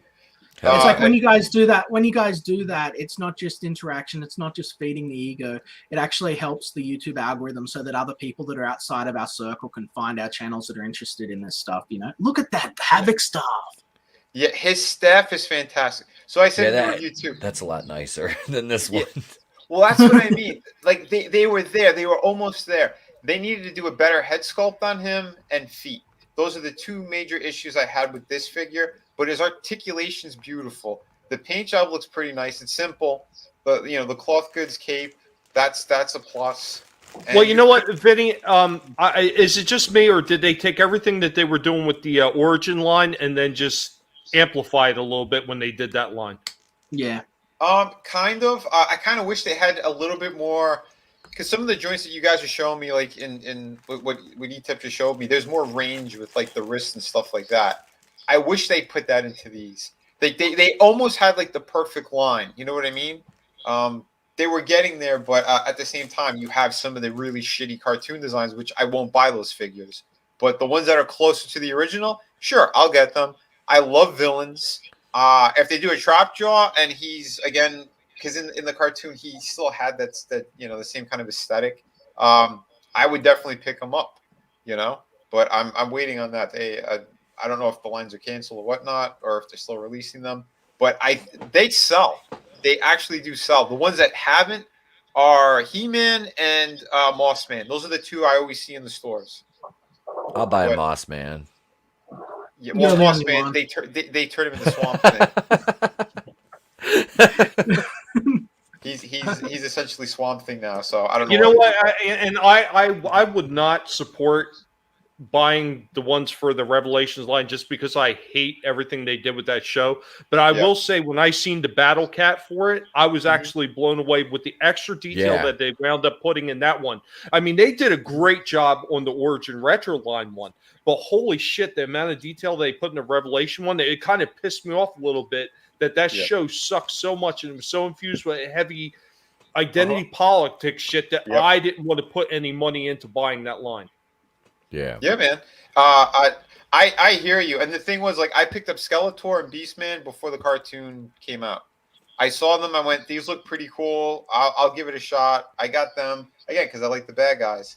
His design is very different from the original, but I think the body looks really good on it. If they gave him an alternate head sculpt, that could have really upped this thing. Because if they gave him like the original look, aside from the one that he actually has. But it doesn't bother me that much. The kind of tribal look on his face isn't that bad. I like the scars that they put on his chest.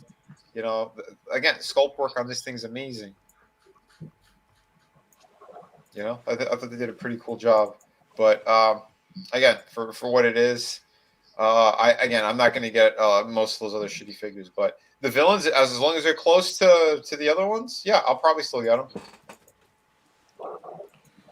Yeah, I like that. I like that Triclops. Like you said, it sucks that you gotta get the other one to get the nice looking one, but Yeah.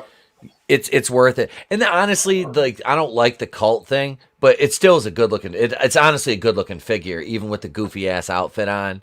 Like I do. I think it's a nice figure still.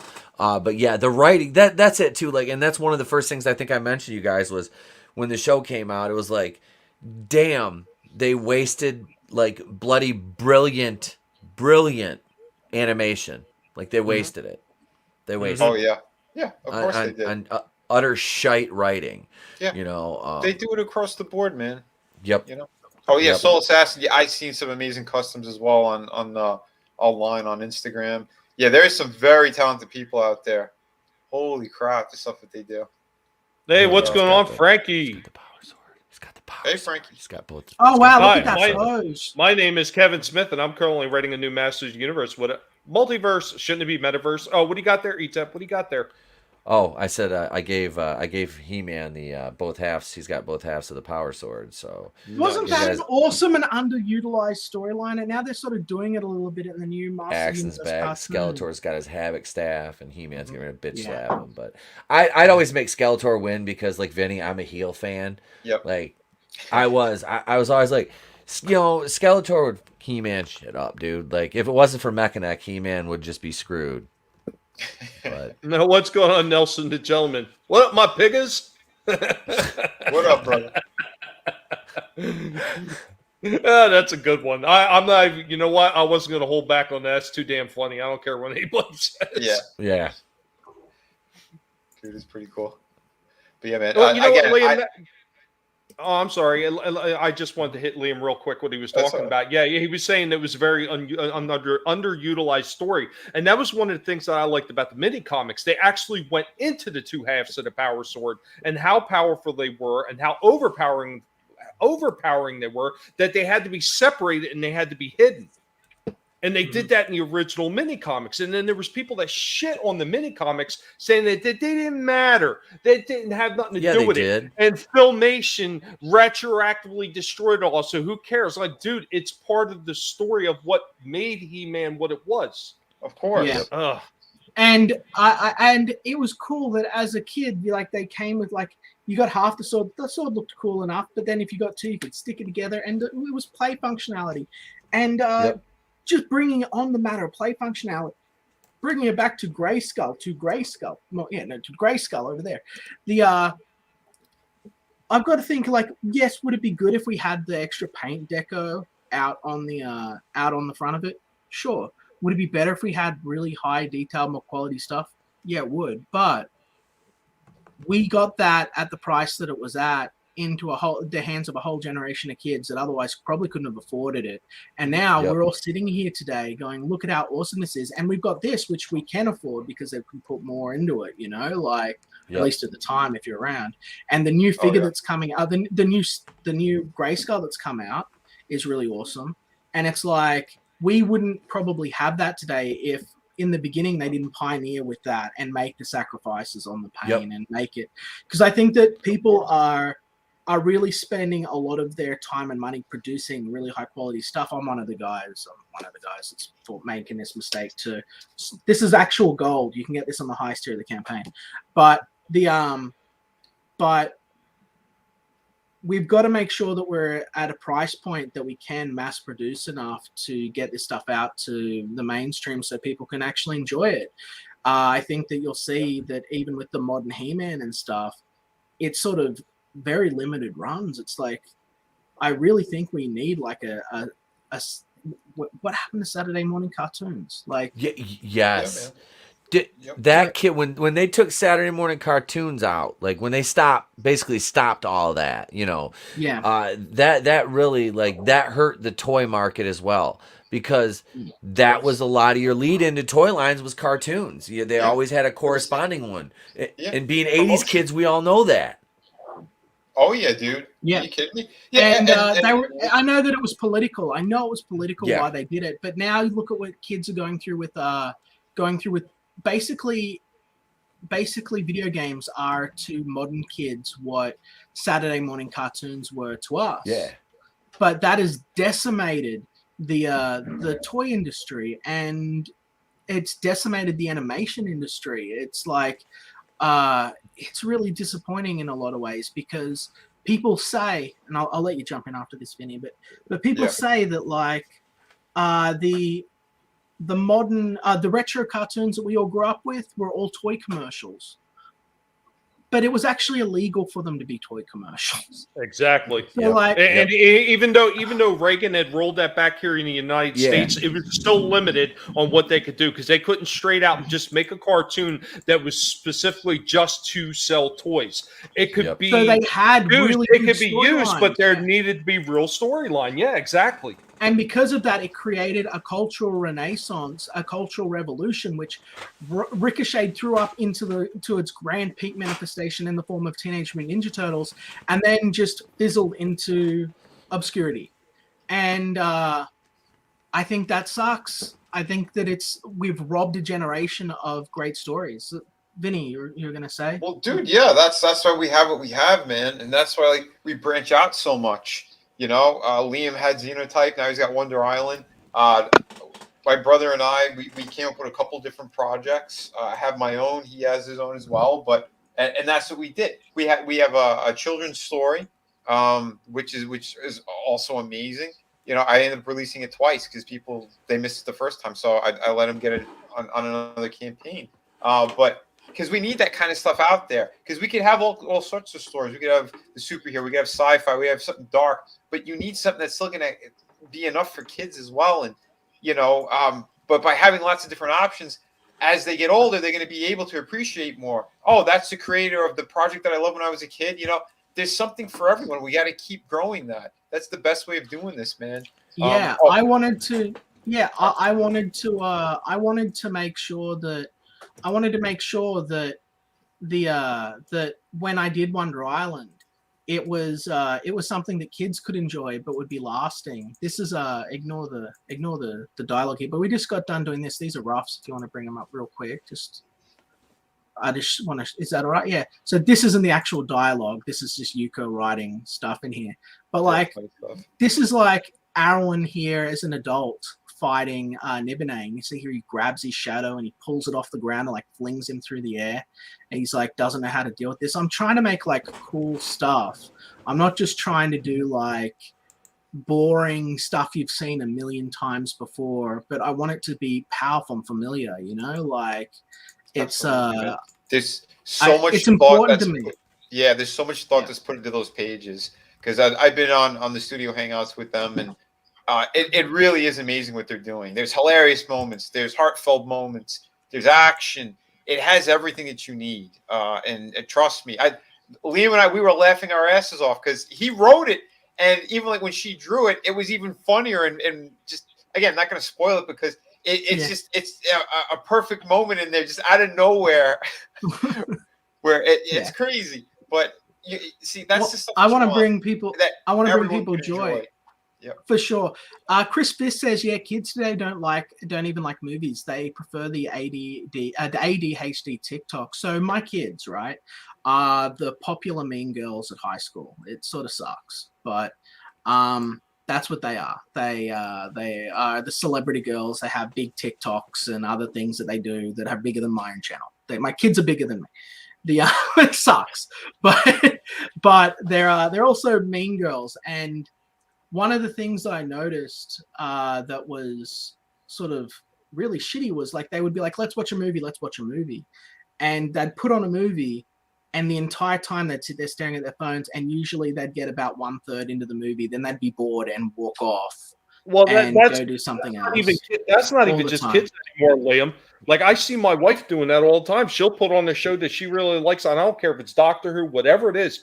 She will watch some of it, but then she'll spend the rest of her time staring at her damn phone. And I'm like, why don't you put that damn phone? At one point, I got so irritated with my wife and my daughter when my daughter was still living here with us, bringing the phones to the damn dining room table, Thanksgiving, whatever it was, that I told them no phones at the damn table. And they're like, well, I said, you better put those phones over on the fucking couch or I'm going to throw them out the window.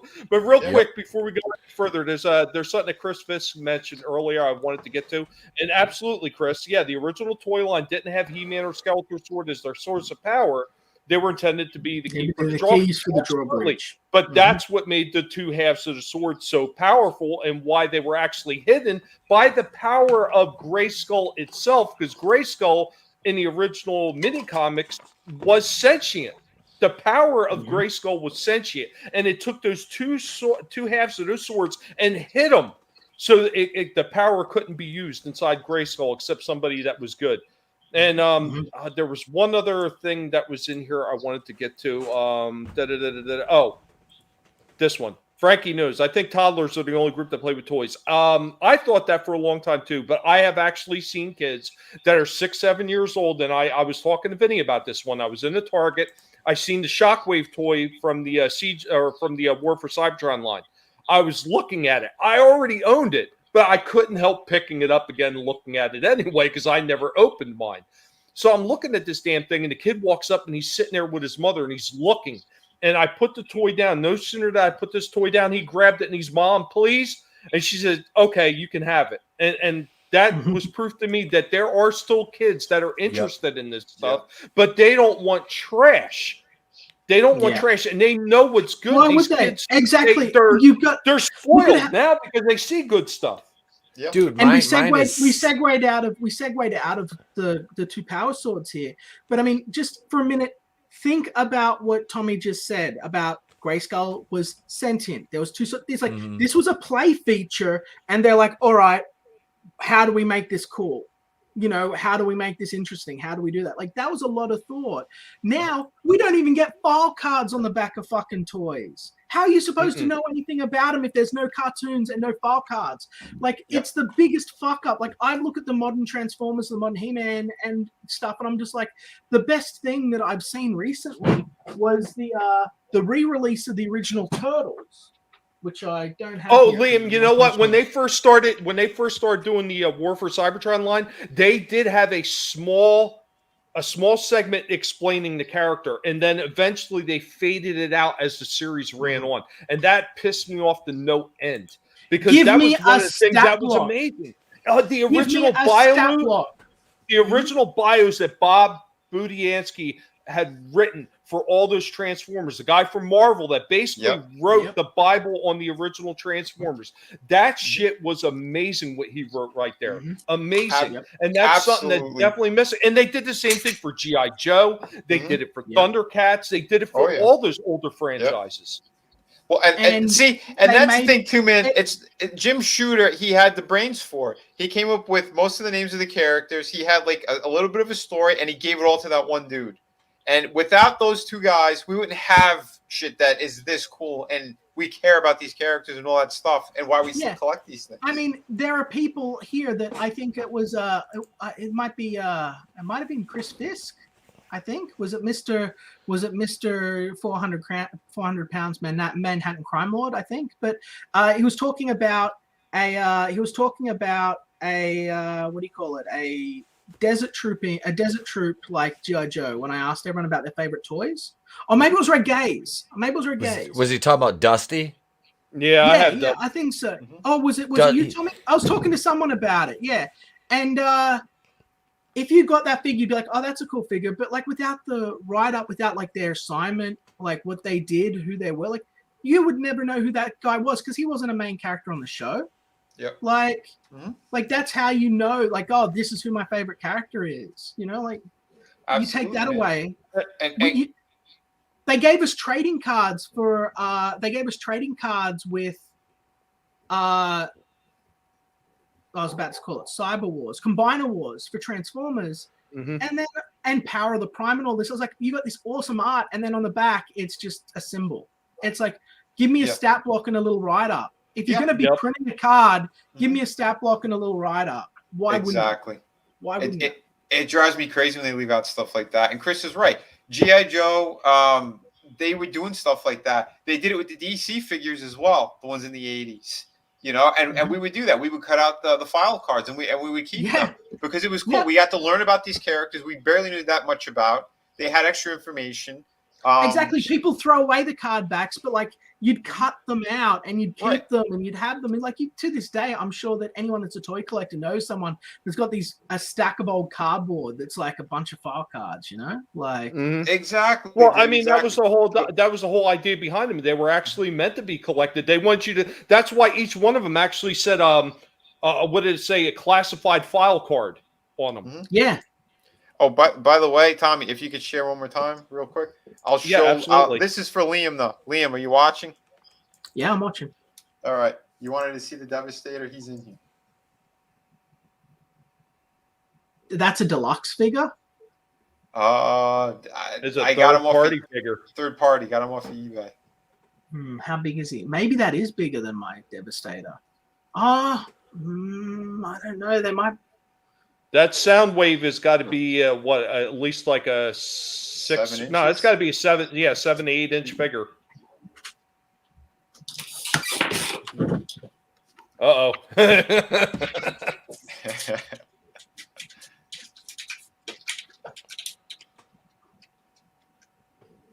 Hold on. Let me hit pause.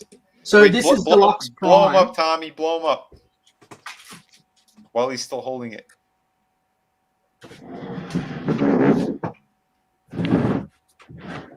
There's Deluxe Prime next to the Devastator. So I think they're the same mold. So maybe they're not. Yours does. No. They're a different mold. They're a completely different mold. And this one actually has a light up feature in the eyes as well. Oh, yeah. No, my guy doesn't have that. But what he does have take a look. There it is. Look. Hold on. There you go. See it? Yeah. No, this guy definitely doesn't have the light up feature. All that he has is just the ability to put his visor up and down. You can switch in between eyes and visor. So it can look like he did in the cartoon or the movie. Gotcha. Or the toy. But yeah, no, but this is Combiner Wars. This is Combiner Wars Devastator. And this is Earthrise Optimus here. Gotcha. Yeah, Earthrise Optimus is about the same size as the Soundwave figure, roughly. That's what I thought. Yeah, roughly. Yeah. I think what it is the top half of this Devastator. He's a beefy boy. He's a lot wider too. Yeah. So possible. Huge, awesome, very cool. Yeah, man. And it's like I love the file cards. Yeah, I love file cards. I love this stuff, and I just don't know. I actually wrote to Hasbro about 3 years ago, and I said when they were doing Combiner Wars, and I said like, why? Like I wrote to their customer service. I was like, why do no toys have file cards with the characters anymore? How are we going to know who people are? How do kids learn who their favorites are, or argue about who's going to beat who, or anything like that, if they don't have file cards? And they said, thank you very much for your feedback. It's noted. And of course, nothing happened about it. They would have just put it in a box and walked away. But I'm just like, give us file cards. Like, come on. They absolutely should. Yeah, these companies, they don't care, man. I saw it firsthand, working for a few places. They seriously just do not give a shit. Well, guys, I have 2 more things I want to give to you for the He-Man segment. So I actually do have a little bit more besides the Castle Grayskull. I came prepared tonight. I figured that we were going to have an amazing conversation. We've already run an hour and 48 minutes, and it feels like we only just started. But we could do a Masters of the show. Yeah. I know, right? E-Tip blew his load early, bringing out all those old goodies, man. I was absolutely giggling over some of that stuff. I was loving that. It's fun because, like I said, man, my son and I will haul all this stuff out in the living room, and we'll have these like massive battles with it. And that's when, like Frankie said in the in the chat, that kids don't, you know, and I've instilled that. I've been giving him my old stuff since he was like 3 years old, and he's never broken anything like that hasn't just like fallen apart from being old. And that's like, I've taught him that though. It's like, you treat this stuff nice. Like, that's how Dad's does. Like, Daddy's 41 years old, and that's how I still have this stuff, buddy. You know, it's like I took care of it. That's you know, respect things. And I respect love people. that. Yeah, and I love that, like, this shit isn't just sitting there like what I have on the shelves getting dusty. Like, it's out there being enjoyed by a kid. I love that. I'm glad that yeah, new generation. Well, I hate to tell you, I'm like a 2-year-old with my Transformers, and they're one of the few toys that I will literally just take out, and I will break the G1s even out sometime, and I'll transform them a few times and look at them, like move them around. I'll eventually put them away. I won't play with them too much, but I still break them out and mess with them every once in a while. I can't help it. Yeah, Tommy told me he lays on his belly on the floor, and he's got his feet up in the air, and he just transforms them all. Well, it's like that. What is the show-off commercial they did with the guy who was heading up GoBots and the guy who was heading up the Hasbro Transformers, where they did a face-off in a magazine, GoBots versus Transformers. Did you ever see that? No, I can't remember which magazine they did a splash cover in the book. So when you fold the magazine out, it had the guy on Hasbro playing with Transformers belly on the floor, and the guy playing with GoBots belly on the floor, like they were facing each other, getting ready to go to war. It was pretty hilarious. I can't remember which magazine it was. It was a long time ago. It could have been a toy magazine from back in the day, for all I remember. But yeah, I do, like I said, I do have a couple more Masters ones that I'm going to show off real quick.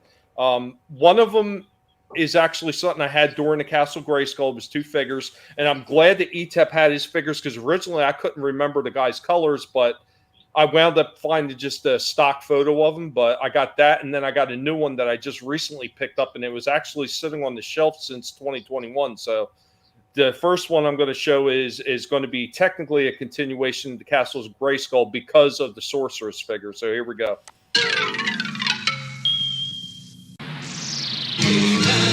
And the Masters of the Universe.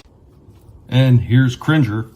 And Cringer has another Masters of the Universe figure that he wants us to review. Right, Cringer? And today, from the 2022 Masters of the Universe Origins Retro line, we have the Sorceress, heroic guardian of Castle Grayskull, in her cartoon-accurate colors, which will allow me to use my powers and maintain my true form outside Castle Grayskull.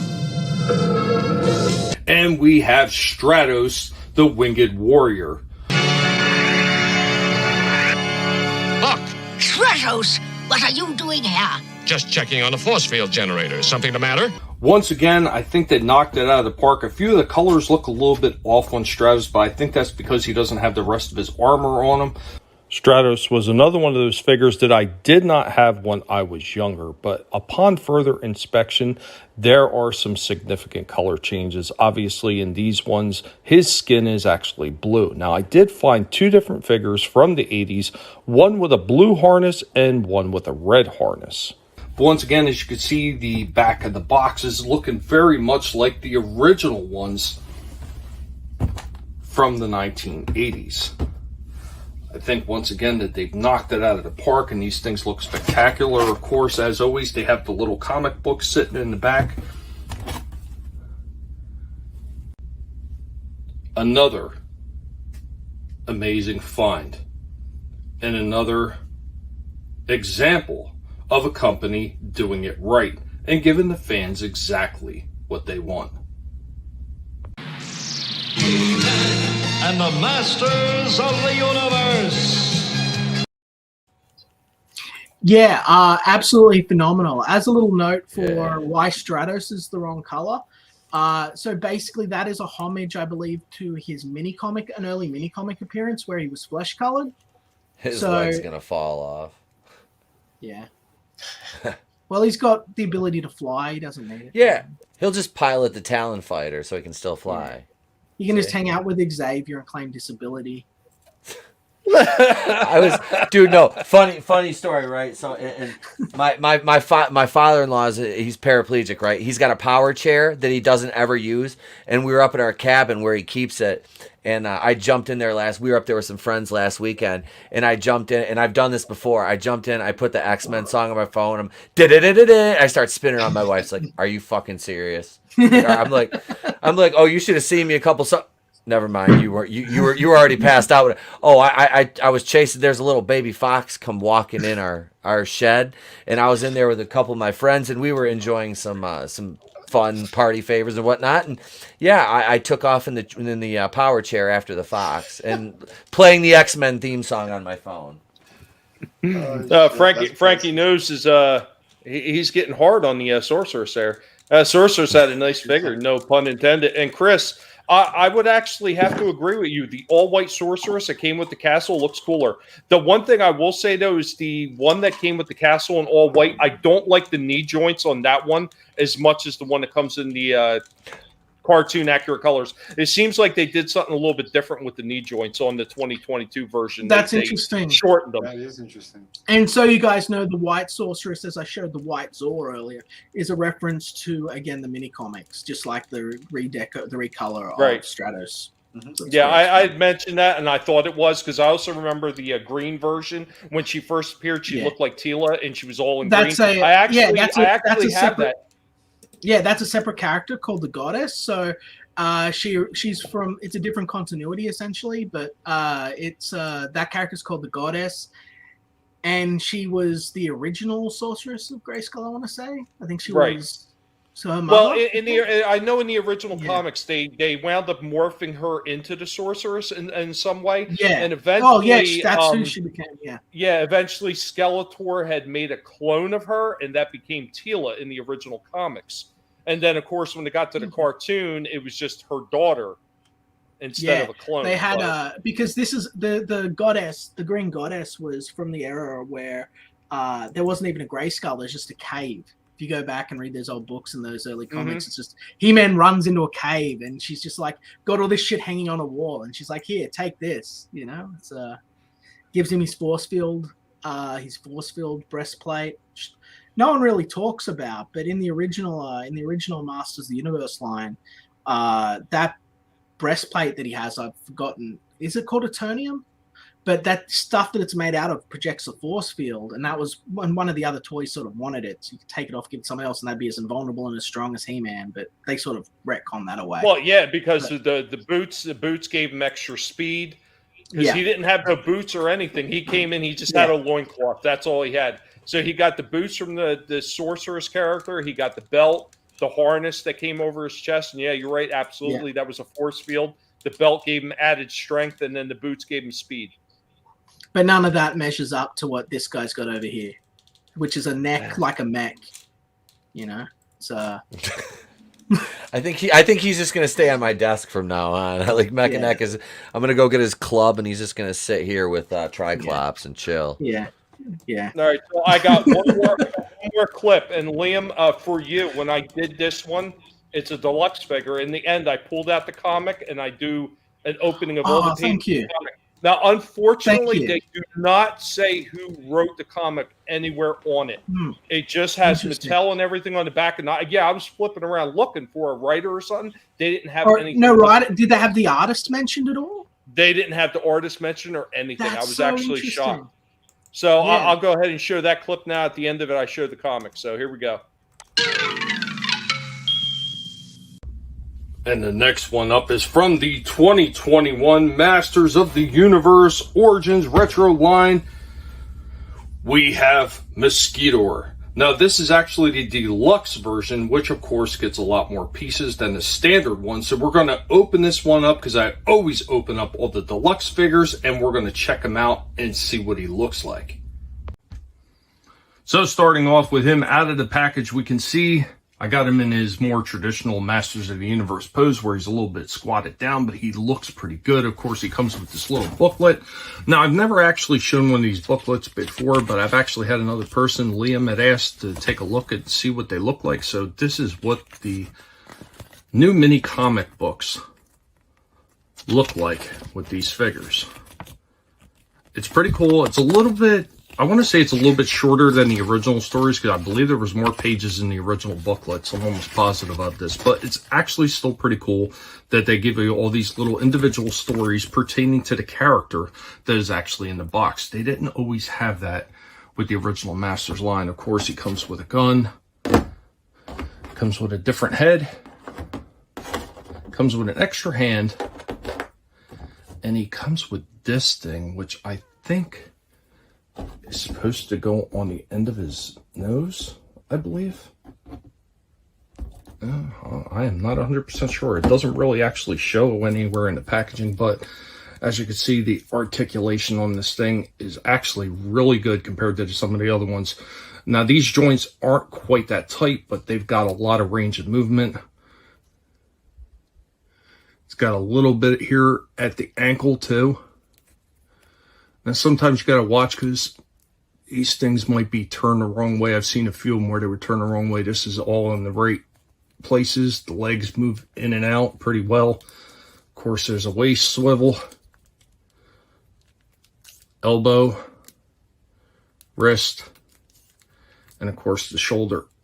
The shoulders are very tight. I've seen that on the past couple ones I had.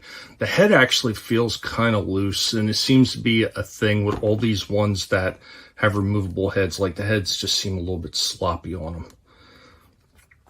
And he's supposed to have a pump-up action. That is actually kind of cool.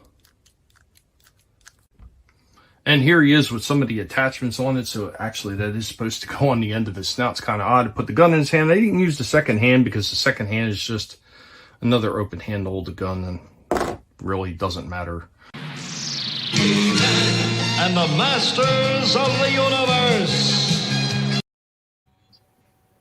That was cool. So a couple of things. I think that the thing that you're putting on his nose is actually meant to go onto another figure. So you like put it around their arms and their chest, so they're like, ah, and then it's like he's sucking blood out of them. It's supposed to be like him draining their energy, I guess. Energy, yeah, that's what I'm guessing. But I think that like why do you think they skimped out on the chest? Like, did you notice how on the original Mosquito he had a big window, and on this guy he had like a small little boxy window? A smaller window. Yeah. Well, I'm assuming because it's got something in there that they probably don't want kids, having to play with in case the window breaks. So they probably shortened the window for that aspect. I'm assuming. It's possible. Yeah. Yeah, no, it's a little disappointing because I was like, oh, Mosquito. And then I saw it and I was like, I feel like this guy isn't as good as the original. Then you showed the original. I looked at the original. I thought, I still think that the original Mosquito is better. And that's rare. That's rare. I think they still did a very good job copying this one. I wasn't quite sure what the other head really was for. I think they could have added some different attachments instead of a second head like that. But I did notice that first head, I could not fit that thing over the snout. Now, the second head, it easily fit right over. So maybe that's supposed to be his head changing colors as he's drawing their energy in or something. Maybe it's from a variant. I'm going to tell you the honest to God truth, man. I am shocked that he had a second head. I fully expect, given that he's had a functioning play feature, and although he's a fan favorite, like, shout out to Pixel Dan, how you doing, brother? I know that he's a fan favorite, but he got a lot compared to a lot of these other figures, and he's a relatively obscure character. Yeah. Well, yeah, because he was made towards the end of the line. Like, he was one of the last regular Masters of the Universe figures outside the movie ones that was made from everything that I've researched, and that's why he never showed up in the cartoon. Yeah. Dude, some of these are going for like 300, 250 on eBay. Jeez. Mm-hmm. Yeah. Here's one right here, $98, 135. These are like cherry. These are beautiful. Like, here's one 299, 185. I might buy one of these. Here's one for 72. Look what we did to ETEP. God damn it. God damn it.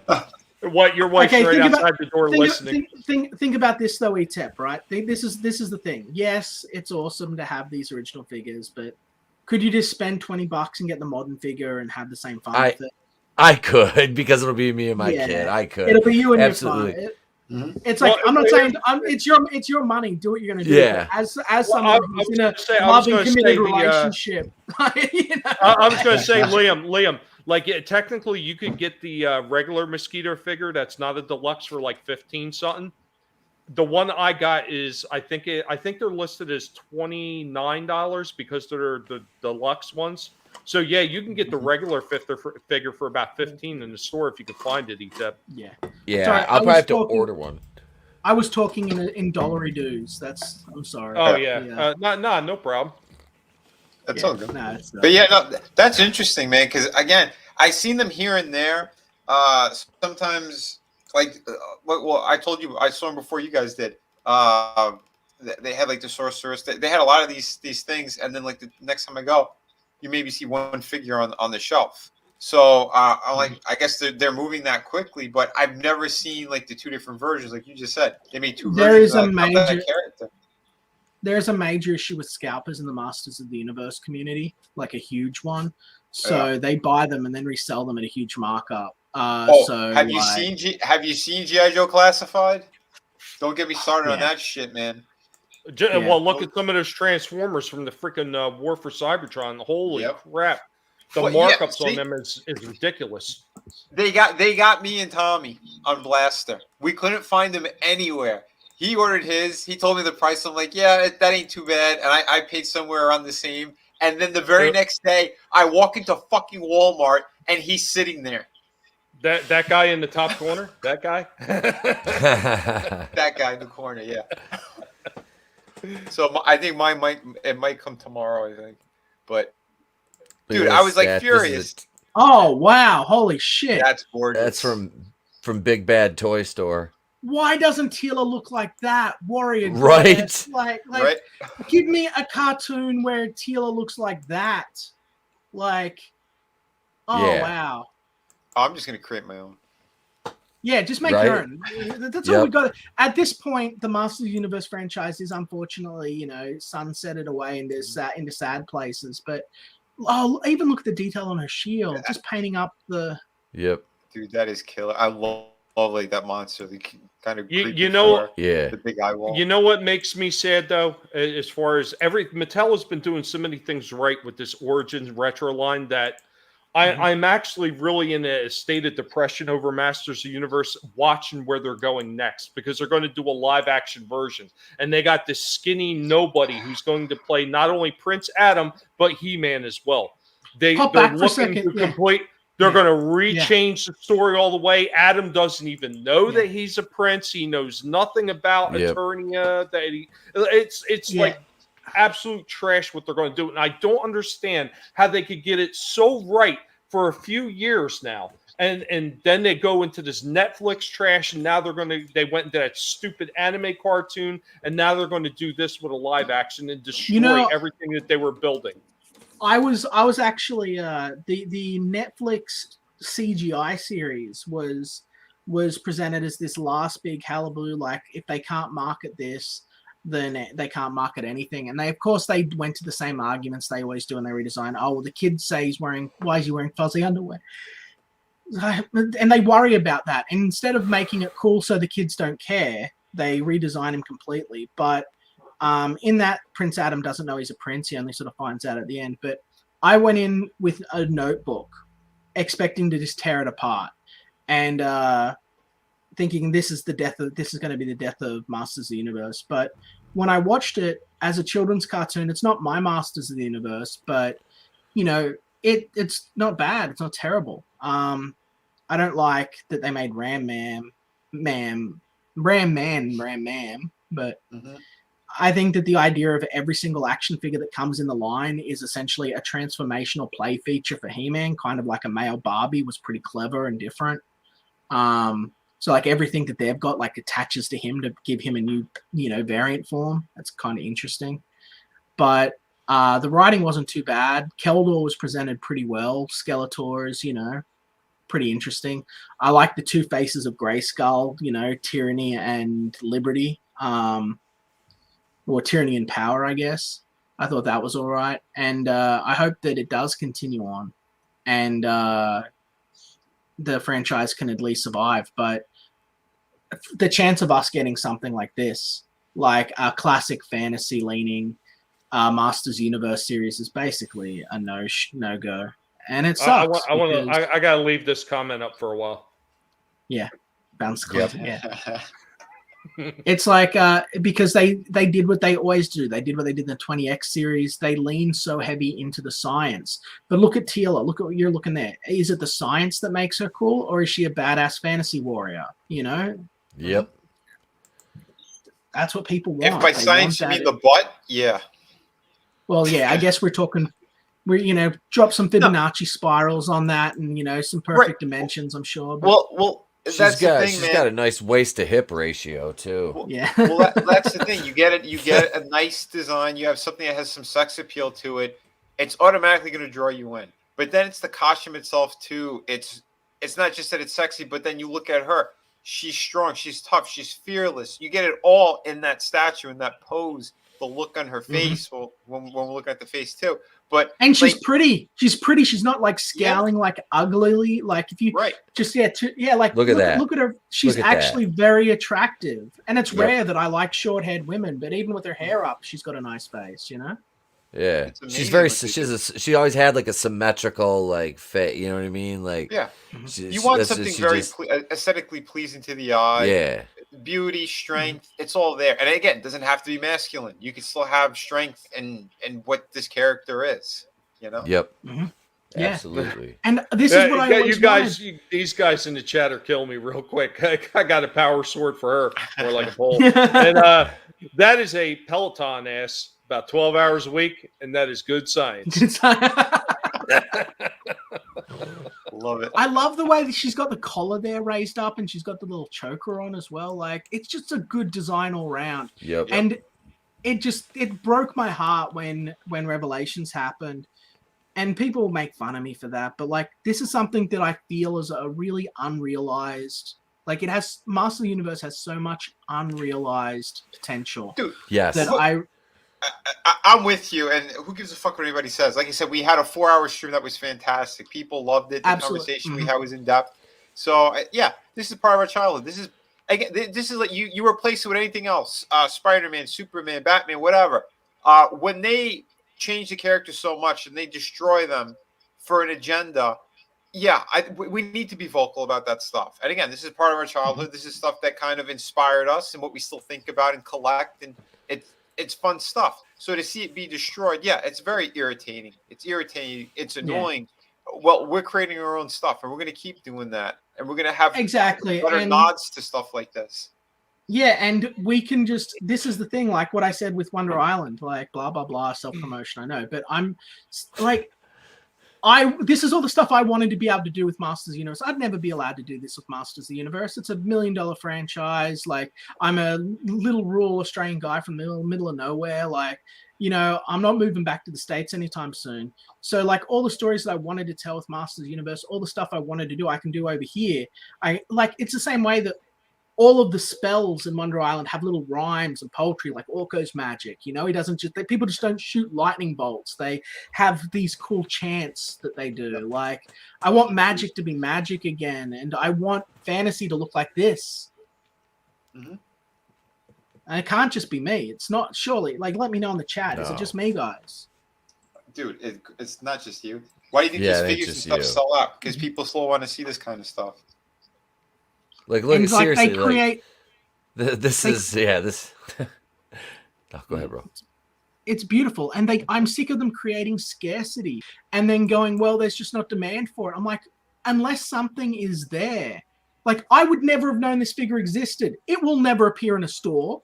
If I walked into a store and saw something like this sitting there, I would immediately just buy it, just immediately without thinking, right? Like, look at the detail on the handle of that shield. Like, that is gorgeous. It's stunning. Yeah, it's very Celtic. They've got this, like, you can even see it there in the steps, Mm-hmm. And what is this? You've got this cool monster coming up out of the castle, which is reminiscent of Grayskull. You got moss. You got all this little detail, and like, is there a laser pistol there? No. The most techie stuff you've sort of got is this gold armor that she's got over her barbarian outfit. Right? Like, that's it. What's going on, LDG? What's up, man? Hey, look at that, dude. That's amazing. Yeah, look, I mean, look at, like you said, the detail on this. I mean, you've got discoloration on the rocks. I mean, You've got moss, like it's Whoop. Oh, that's it, I guess. I'll go back to the beginning. But Oh, that's cool. She comes with the staff too. Yeah. Look, it's only $499. Yeah. It's How worth big it is though, that thing? honestly. 1/5 18 scale. inches. Just scroll down a little bit. I seen the size. 18. 18 and a half. Yeah. Nice. Yep. That's a nice shelf made of polystone based on Masters Universe. Highly detailed. Based on so this is a third party. Right? No. Is No, it? it Is that it? What's Uh-oh. this based on? No, Is hold this on. true, Vinny? No, scroll to the top. What does it say? Is Just the name of it itself all the way at the top? No, it's Masters Universe Teal. No, Okay. that's a licensed All right. piece. All right. Okay. Yeah, no, it's something at that level, yeah. If it's 1/6 scale figure, then but I don't think they would sell it on there, to be honest. Big Bad I don't know. Toy Store. They normally get like the big names. Okay. I know some I never bought Transformers- anything from them. Yeah, I've gotten just a couple of things, but the best thing to do is if you see it in stock, if you pre-order, their pre-orders for some reason, I don't know why, it takes like an extra 4 or 5 months. Like you can see them in stores, whatever you're looking for in most cases. Well, not something like this, but if you get like other regular figures, but for some reason, I don't know if they're just backlogged or whatnot, but they also sell out very quickly too on their site. But yeah, I don't know if there's something you're looking for. Yeah, if it's in stock, it's worth doing. I ordered from them maybe 2 or 3 times. But yeah, That's I had a to gorgeous cancel figure, orders though. because there's something like, oh, I'm never gonna find this thing, and then I find one in the store, like I'm like, and it still says like pre-order on there. So I'm like, what the hell? I went in there and I canceled my order. So yeah, it's weird. Hide it from Keely, or you'll need to go over it with a black light afterwards. It's the Kraken. That monster It's the Kraken. got her because she's all covered It's a in goo. crossover. It's a crossover. Yep. The Kraken. Yep. Who knows? See, Masters Universe exists in the same universe as Shadow of the Kraken. Yeah, if it sells books, sure. Get in there and get your copy. Shadow of the Kraken. Shadow of the Masters of the Kraken. That's right. And I'm just gonna have a whole series on Tila. Well, hey, you've got some beautiful. I've never seen anything. You've got some beautiful barbarian women in your art. I'm sure I've seen you draw something. Oh Sure, yeah, haven't dude. you? Like you've got a bunch of stuff already that people can grab if they're interested in this kind of style. Like of course, dude. Vinny is I've got one of Vinny's pieces up here. I'm gonna get it framed, but it's just there for the time being. Yeah. But he's got amazingly painted style. That statue's not beyond his capacity to create in his art. Like that's what he used to do. No. So Shit, I showed you a character has a similar kind of vibe to that. yeah, but I can't say that. No, you without your can't. permission. You can't. Oh, But yes, so awesome. yes. Like I said, there is stuff in the works. Don't ever forget that.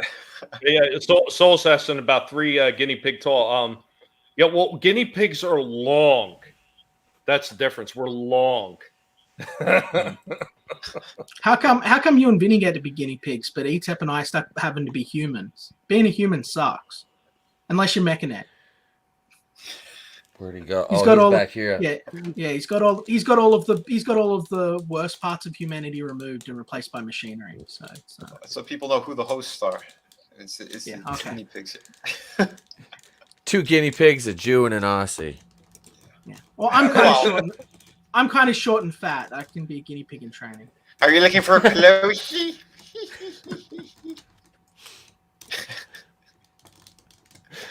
Or are you looking for?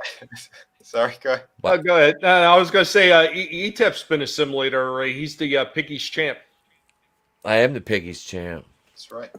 Squeal, squeal, squeal, squeal, squeal, squeal, squeal, squeal. I Hey, what's going on, super fan Adam Shawhan? Good to see you, buddy. Hell yeah, man. Adam's the best. Swimsuit cover, Shadow of the Kraken. Oh boy. Well, like I said, man, I'm working hard on this project, and trust me, I have some pretty cool ideas for a few other things, and possibly while people are waiting, this is getting done first, but as soon as this is done and fulfilled, I'll be working on City of Venus too, and I might do something in between there that's sort of like a collection of sketches, work in progress stuff, and but like in a nicer format. So you might see. I was trying to give you some crazy ideas too for collectability for some of the books, whether or not that it could be a possibility. I mean, if I seen you do something like that, I would buy extra books. Yeah, well, right now the thing that's most feasible for me to do, again with the workload I have, is I could do like more standees, and that's what I'd like to do, and have these things like all like get a special set. You're getting one of each in the campaigns, and then like I said, we have the different projects. So start collecting characters from my universe. Uh-oh. Well, what's going on, Pandemonium? What did he break? Something happened. Hang on, let me take a look. Hang on. I don't know. Uh-oh. Now everyone's aroused. Right. Everybody's got a mecha neck. Yeah, absolutely, Wookie. One of these days you're going to have to. Especially those Monday streams. Anybody's welcome to stop in the Monday streams. All they have to do is DM me and say, hey, I want to come on and talk about that too. I don't care. If you have knowledge about the subject that we're talking about, anybody is more than welcome to stop on and talk about it. I don't discriminate unless you're an asshat.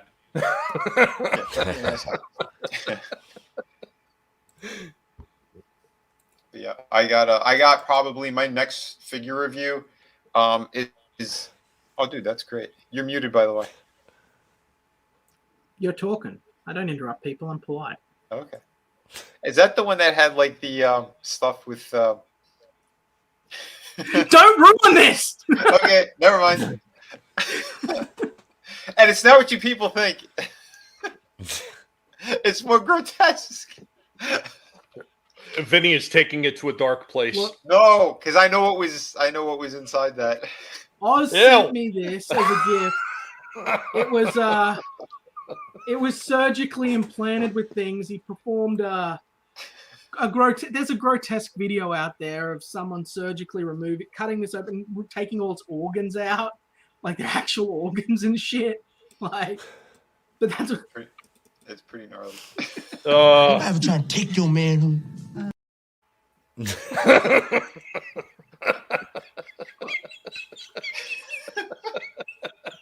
Guys, I'll tell you one thing though.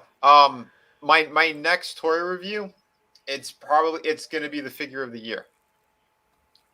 Figure of the year, and it's 1/6 scale. If you guys like samurais, holy crap! I don't know, Tommy. Should I give people a quick I would say give them a teaser for it. I mean, I wish I was actually prepared to give them a teaser for next Thursday show with that blaster figure, but unfortunately, I don't have anything ready to go. But soon. So this is the Ghost of Tsushima, based off that video game. You need to see this thing in its entirety. This figure is absolutely glorious. His base is on another level. The detail in here, rope. He's got his pieces down here. This is actual metal. He's got chains that are wrapped around his wrists with all of this other material that they have. When you were showing them earlier, I swear to God that those weapons were actually hand wrapped. Look at his hair. Dude, everything about this figure is on another level. The paint job, like look at the headband. Like they did it like a rusted kind of metal. Here's a question: is that a little bit of a seam just along the top of his hair? There is that the only imperfection with the figure? So that is a seam. But I mean, look at how good his hair is. Like you can nearly see every single strand. Oh, dude, they did an impeccable job on this figure. I don't know how they did what they did, and the arrows that he comes with, they're metal as well. He's got a base that has magnetic parts to it. The banner that he has is clan banner. Holy hell, man, this thing was incredible. And I got super lucky because I got the standard edition I ordered. They screwed up and they said, oh, we're sorry, it's sold out. I'm like, you guys gave me a tracking number. And they go, well, we could do one better for you, and they gave me the deluxe version. So I got stuff here that I didn't, they gave it to me for free basically, because the deluxe version is a much bigger box. He comes with the fox from the game as well. His base is just, it's unbelievable. But again, keep an eye out for this. I got to do the voiceover on this thing. I got to shoot one more part to it, because he comes with an extra vest and a different kind of cape that, again, it's all wired, so it looks like it's blown in the wind, much like the game. So Vinny, I got to ask, since that happened, how many times have you reordered from them since, hoping to strike gold again? Not yet. But dude, I was blown away by the level of detail in here. His hands, because he comes with a bunch of different ones you could remove. This piece that's over it, this kind of wrist guard thing, there's elastic on it that slides onto the thumb over the fingers. It's all attached to the rest of it. I don't know how they put this figure together. I was completely blown away. Figure of the year, hands down. And like the face on him underneath there is amazing as well. This and third party figure. And altogether this thing looks like an epic statue. And like what that thing could move, it's got articulation, it's got all these weapons. It's mind-blowing, man. Absolutely mind-blowing. But I can't wait for you guys to see this one. It's going to be about a 20 to 25 minute video, because he comes with so much stuff, and I wanted to make sure that I covered it properly. Oh, he wants me to do the Japanese voice on that one? Do it. Oh, shit. I thought River Phoenix died a long time ago. River Phoenix. It's Tony's first day on the internet. Oh, okay. All right. Yeah, I keep forgetting that. There's a Tism song. How song could you about River forget Phoenix. it's his first day whoa. on the internet? Whoa. What's going on there? Talking about spirits of evil, something's taking a hold of you, my friend. Detail what's happened. Well, look, sometimes you just have to be the Senate, and, well, right now I'm kind of the Senate, I don't know. I can't breathe in this thing, I know that. I still feel like I could more accurately predict the future of Star Wars than Doomcock, though. We're waiting. Listen, Doomcock. Listen, Doomcock.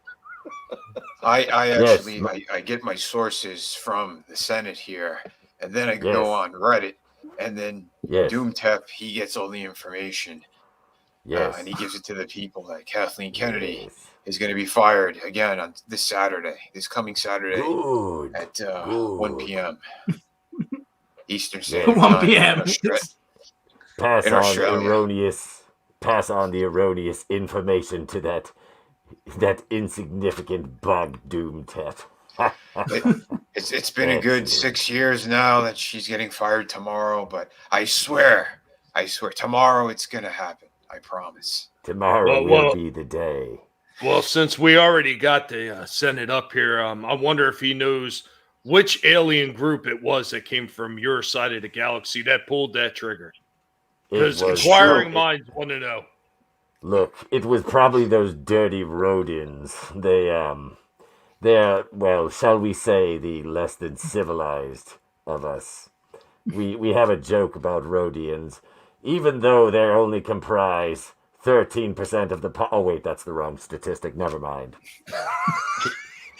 But it's true. It's true. Alec Baldwin shot first. The Rhodians. My fault. The Rhodians comprise 13% of the population, and they're responsible for 56% of the violent crime. I don't know why you find that so hard to believe. It's facts. It's reported on Coruscant by the Senate. Oh yeah, I am the Senate. I wouldn't lie to you. You know what? I really like this guy. He looks like he'd be a lot of fun at some parties. Maybe we could do some stuff in Gotham together. That sounds good to me. Everybody always says I look like a nutsack.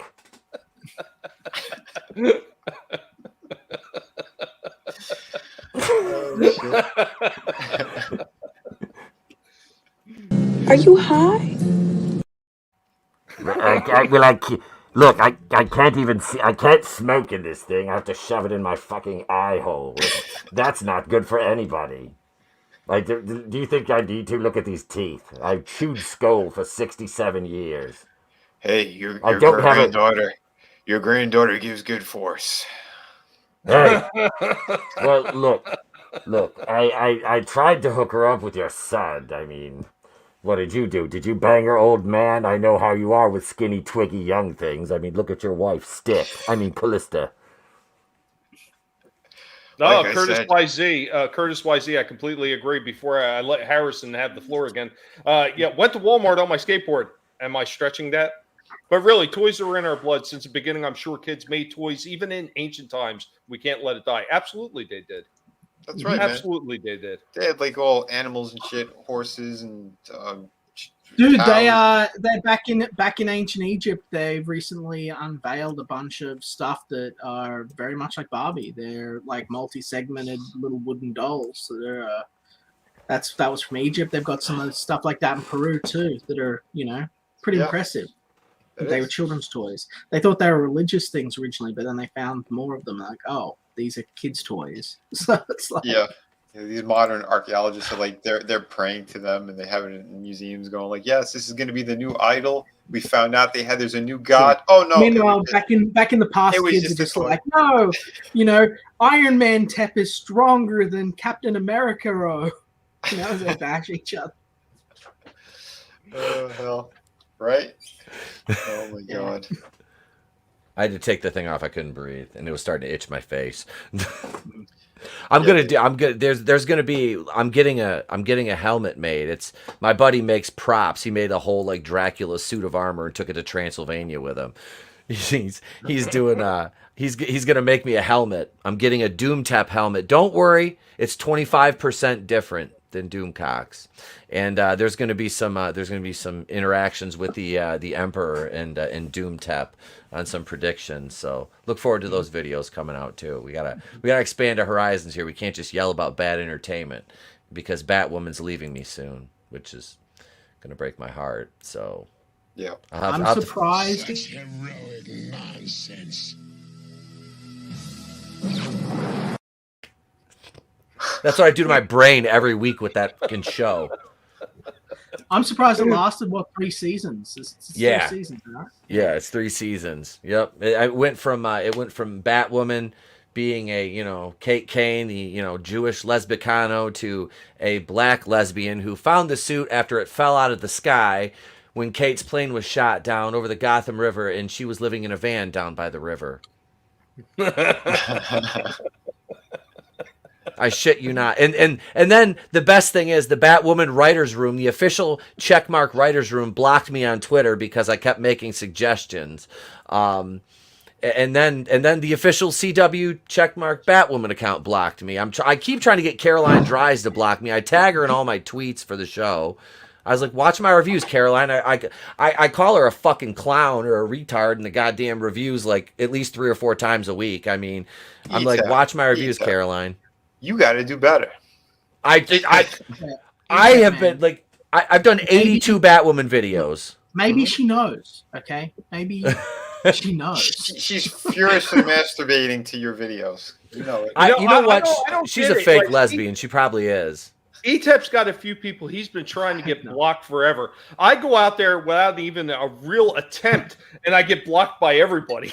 Well, that's the thing. I don't want to be blocked by anyone. I just don't like. I just don't want garbage. When you tell me again, I haven't seen it. But when you tell me, origin is once upon a time there was a homeless African American woman sleeping down by the river, and then the Batwoman costume fell out of the sky, and she went, "I'm gonna be Batwoman."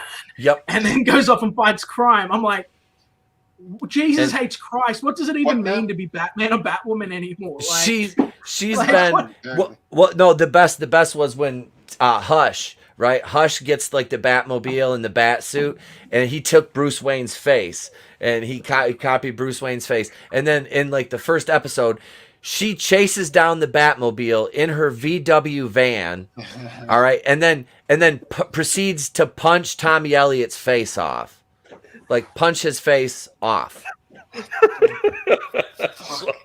Soul sex. That's I just started calling her Black Lives Matter woman. Soul Assassin, E-Tip, say you identify as a black lesbian. It might get her attention. Well, I could identify as anything I want. And if they don't believe me, they're bigots. With thick fingers. They like that. With sausage links. They're like midgets. The circus folk. Small hands smell like cabbage. Well, I don't think we should bring up Walton. He's a garden gnome. Yeah, fuck short people. Liam's gonna take the phone books that he's sitting on and throw them on the floor later. Oh, Nano Reaper! When that happened, did you say Wheaton? Will Wheaton. Will Wheaton. Will Wheaton. Will Wheaton. Holy crap! I don't know about you guys, but this has been a blast. I know we're over 2.5 hours in already. Yeah. I'm thinking about we're about at that moment where we should start winding it down. You know, everybody has been in the chat: Soul Assassin, Nana Reaper, Superfan Adam Shawhan, Gap Stargate, Curtis YZ, my man Curtis YZ, been hanging around my channel since it started when I only had about maybe, I don't know, 12 subs at the most. He believed in me and said to keep going. You know, I still appreciate that to this day. I mean, I don't forget things like that. Guinea pigs have long memories. Blue Teddy narrations, thank you for coming in. Oh, God, everybody else that came in. Frankie, the Clown World Reviews, Tony, Wookiee Supremacy, of course, Wookiee. Wookiee, I got good news for you, buddy. I found that Chewbacca figure, so now I have both of those items that you were looking for together. And everybody else, Chris Fisk, Pandemonium. I know LDG had stopped in earlier. Keely Chow was up in here earlier as well. And everybody else, I know Lasso Truth. Tina was in here earlier. Everybody who stopped by, thank you so much. I appreciated it greatly. Yeah. You guys were the best. But like Walton. Hold on. Yeah. But like Walton was short on time now. Oh, Walton's always short on time. You know what? I just learned the other day. Somebody was talking about a show called Red Dwarf, and I thought that was an Angry Dinklage. I didn't realize that was a real show. I was gonna say the Angry Dwarf. What is it? What did you say? Red Dwarf. Red Dwarf. Yeah, I thought it was Angry Dinklage. Was Walton dressed up like the Kool-Aid Man? Oh yeah. Oh yeah! No, it's tiny, so it's gonna be smaller. Oh yeah! Fuck short people. Take that. Yeah, short people suck. Yeah, feels good to be on this side of the argument. Well, you know that's the thing is like there's short people, and then there's like circus munchkins, and Walton's a circus munchkin. Yeah. What up, baby? Yeah. I'm 6'3", and my wife is like 5 foot tall. It looks hilarious. Oh, dude, I'm like 7'1". It's funny. It's funny. Well, yeah, I'm in the same situation. I'm 6'1". The wife is like about 5'1" or so. I mean, she's trying to say 5'2", but I think she's trying to squeeze an inch or so in there. Yep. But the funniest thing was me standing next to my mother. Now, my father was about 6 foot even. My mother was only 4'11". And I used to always sing the Lollipop song to her all the time. She used to get so mad at me. That's that dude, my brother-in-law. He's like 5'5". This motherfucker, he's a little badass. Like he was like a little high school wrestler, and she's a scrappy little shit. You know, he's tough. And I always fuck with him. We were at the bar the one night, and we're sitting there. He comes walking back. I was like, he's got his vest on, his Tim's. It says, "We represent the Lollipop Guild, the Lollipop Guild." He's like, "You fucking prick." He goes, "I had to take you out back." I was like, "What? And get kicked in the face?" I was like, "I'll push out your forehead, and you be sitting there swinging your arms like my son. Come on, For man." Christmas, did you get him lederhosen? And a lollipop? I should have. He'd be like, "Yeah, that's fine." I'd be like, I thought you'd cosplay as one of your people.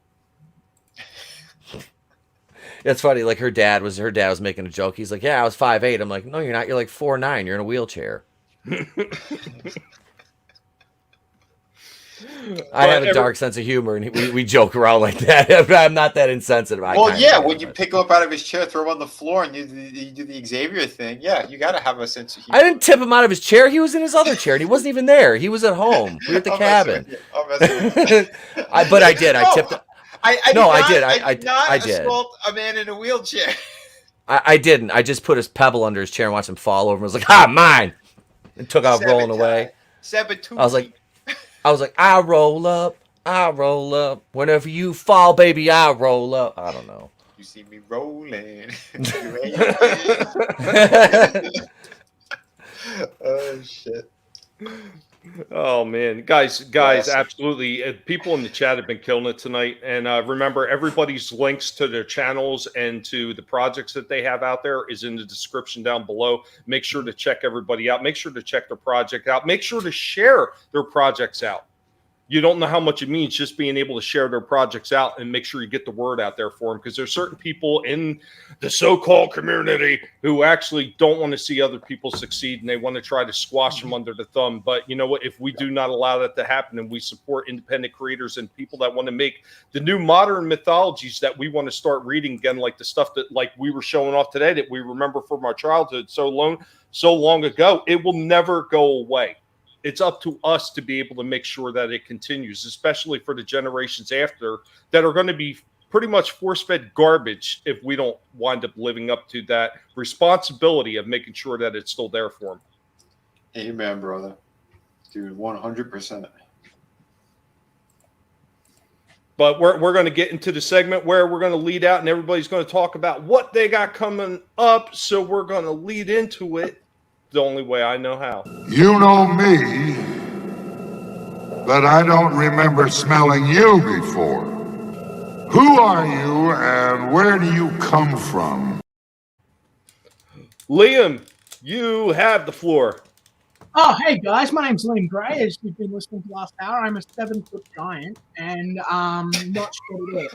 I am the creator of Genotype, Wonder Island, Crossroads Drive, a whole bunch of cool stuff. You can find me at RetroBoy1983 on Twitter, or you can subscribe to my YouTube channel over at Conquest Comics. We'd love to have you over there in the chat. We talk about all sorts of goofy combo stuff and production of our work, Australian entertainment, and that's it. I've got Wonder Island available now on Indiegogo, which is an all-age fantasy adventure series. Like those classic stories, you like Willow, you like stuff like that, you're going to enjoy it. Legend of Zelda. It's got a whole bunch of Celtic Irish folklore and stuff in it too, so it's a lot of fun. It's a real mixed bag of stuff, but you'll enjoy it. Yeah, that's all. Love being here. Thanks for having me. No, always a pleasure. Thank you for coming on. And of course, right before I get to our second guest, there's a few more funny comments sitting in the chat. She can flex that ass and break her enemy's sword. I do believe that. Yes, dragon representation. Good old Smaug from The Hobbit. And I finally tracked down a copy of that. Unfortunately, it's not going to come until, I think it said February 22nd or something like that. I'm going to wind up getting the Lord of the Rings animated and the Return of the King animated before I get the Hobbit. And I ordered the Hobbit first. It's driving me nuts. Yeah, the animation. My scales are like shields. My wings are like a hurricane. What was my claws are like spears. Like, yeah, I love dude, it was an I love amazing Lord of the Rings, dude. Yeah, he's Yeah, like, dude, I love those movies. Yeah, I think he said his teeth were like swords. Yeah, his teeth are like swords. Yeah, and my claws, daggers. Yeah, I actually have that whole segmented clip, but I was like, that's too much for a clip to put on here. They will definitely copyright strike me for that. I've got a homage to that in Wonder Island. I have a homage where when Nibene says, you know, my sword, my claws are like swords or whatever it was he says, you know, and the main character has a witty retort, but it's a homage to Lord of the Rings because I love it fantastic. so much. Yeah, Nibene's that awesome dragon in the story. Yeah.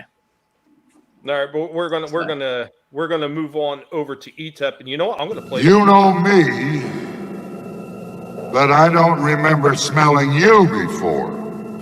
Who are you and where do you come from? I'm ETEP Okuyan from The Place to Be Reviews, and I review Batwoman, and I hate myself. You can usually find me over on my channel on Monday nights at 8:35 Eastern for Going in Raw with myself, Vinnie Tartamella, Tony from the Clown World Review, and Red Gaze, the leader of the Gaze Agenda, the Four Horsemen of Monday nights, every Monday, 8:35 Eastern. We got episode 190 coming up this week. I have a video coming out tomorrow on something, and I'll talk about stuff, but it'll be fun, and I'll make fun of things, and you'll like it. Just come watch. Wednesday nights, we have The Place to Be Reviews live. Every Wednesday at 9 p.m. Next week, it'll be myself, Tony, Mr. Grant Gregory, or also known as, hang on a second, Wait, shit! I put the aviators away, but he's GTEP. He basically looks like me. If I put the aviators on, take this deal off, we're almost like the same person. It's kind of Freaking eerie. twins. We are. It's funny. Like my buddy was in Scotland, and he sent or no, he's Ireland. Was it Scotland? I can't remember. It was a couple of years ago. He travels all over the place. He's in a pub, sends me a picture of a guy that looks exactly like me. I'm just like, how many twins do I have? There's a lot.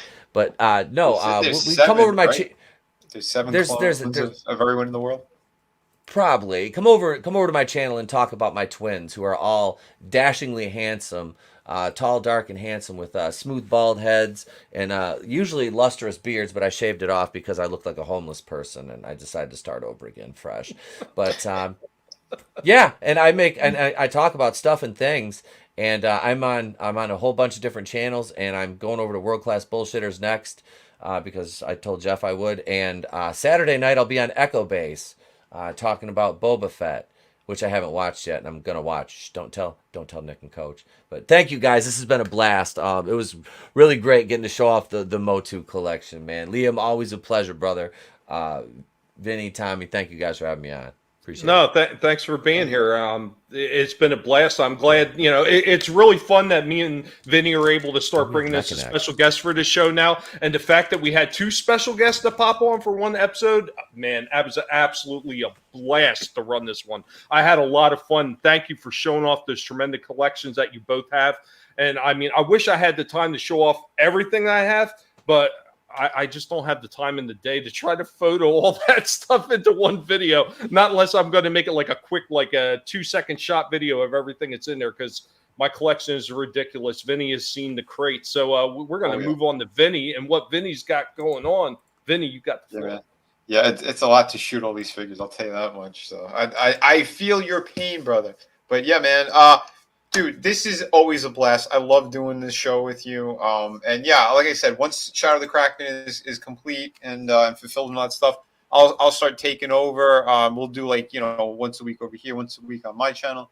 But yeah, Tommy's awesome, and I'm glad he's been hosting and just doing a killer job. But yeah, you can definitely pick up my books. They're available on Indiegogo. We got City of Venus with the 2 art books. We have hardcover.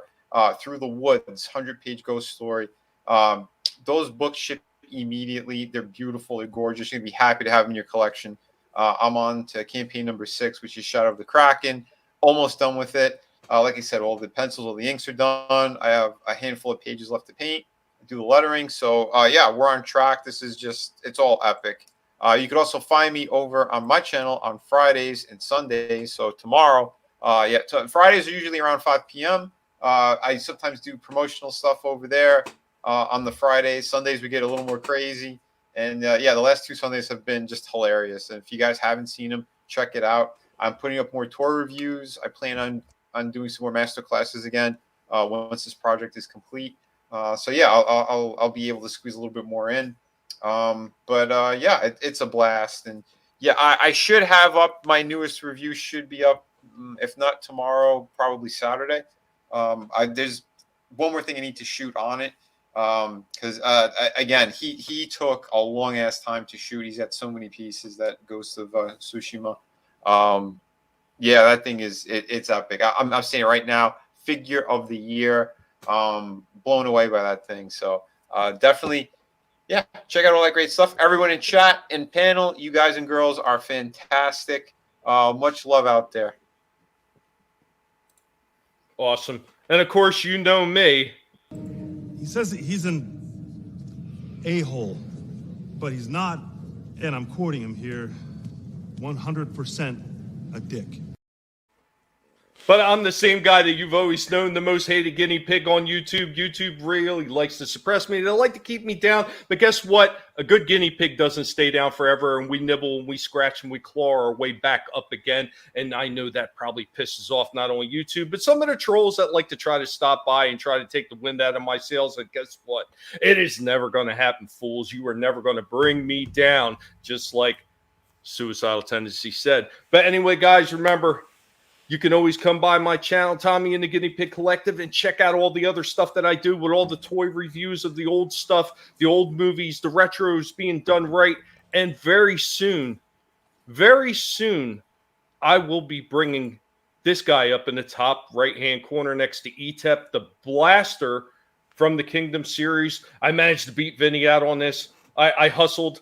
I went and looked for extra shipping. I did everything I could to try to get this before him because I wanted to get this one first to check it out.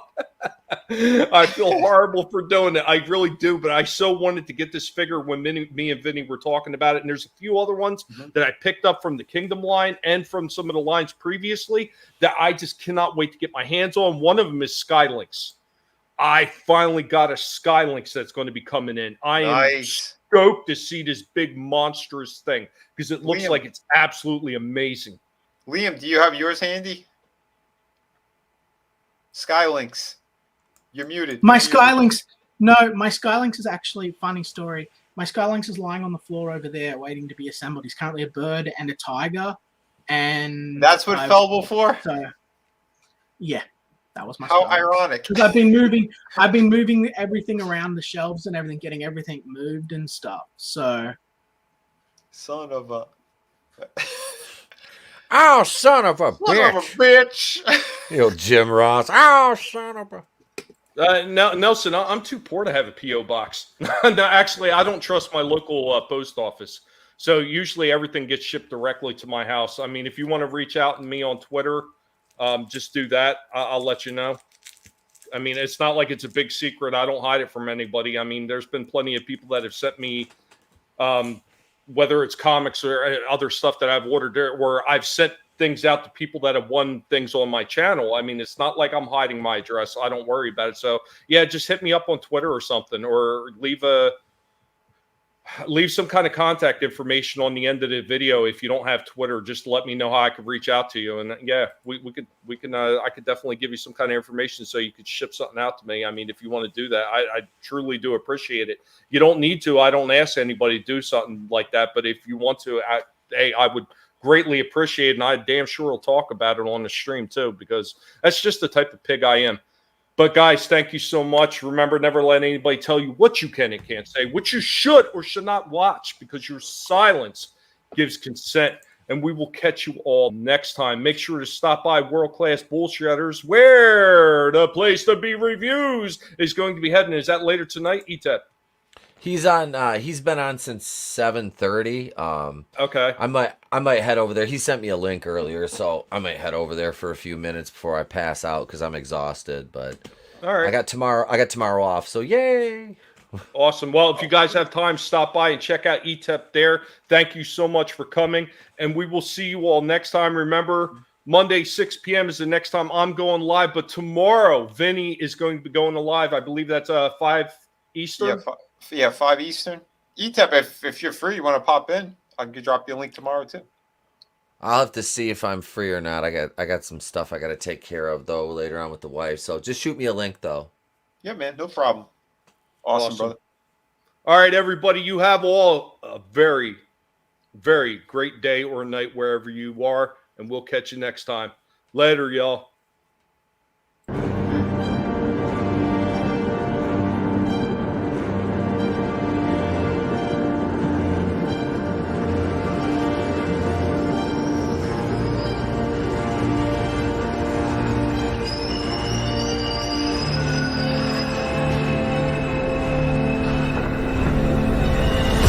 Oh, sorry. Yeah, hi, Coast Casino.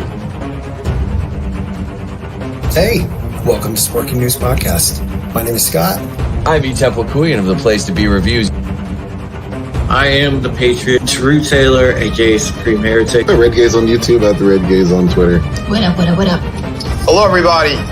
It's me, Vinnie. The voice of Immortal Coil. Oh, hey, I am the Ghost Bear. What's going on, Tommy? You didn't get anybody to like this? Yeah, I'm Wes Moody of the Wes Moody Webcast. Tone Death rocking. We have a lot of cool things over there. I did some magic tricks. Hi guys, try to stay here. My name is Marky Knight.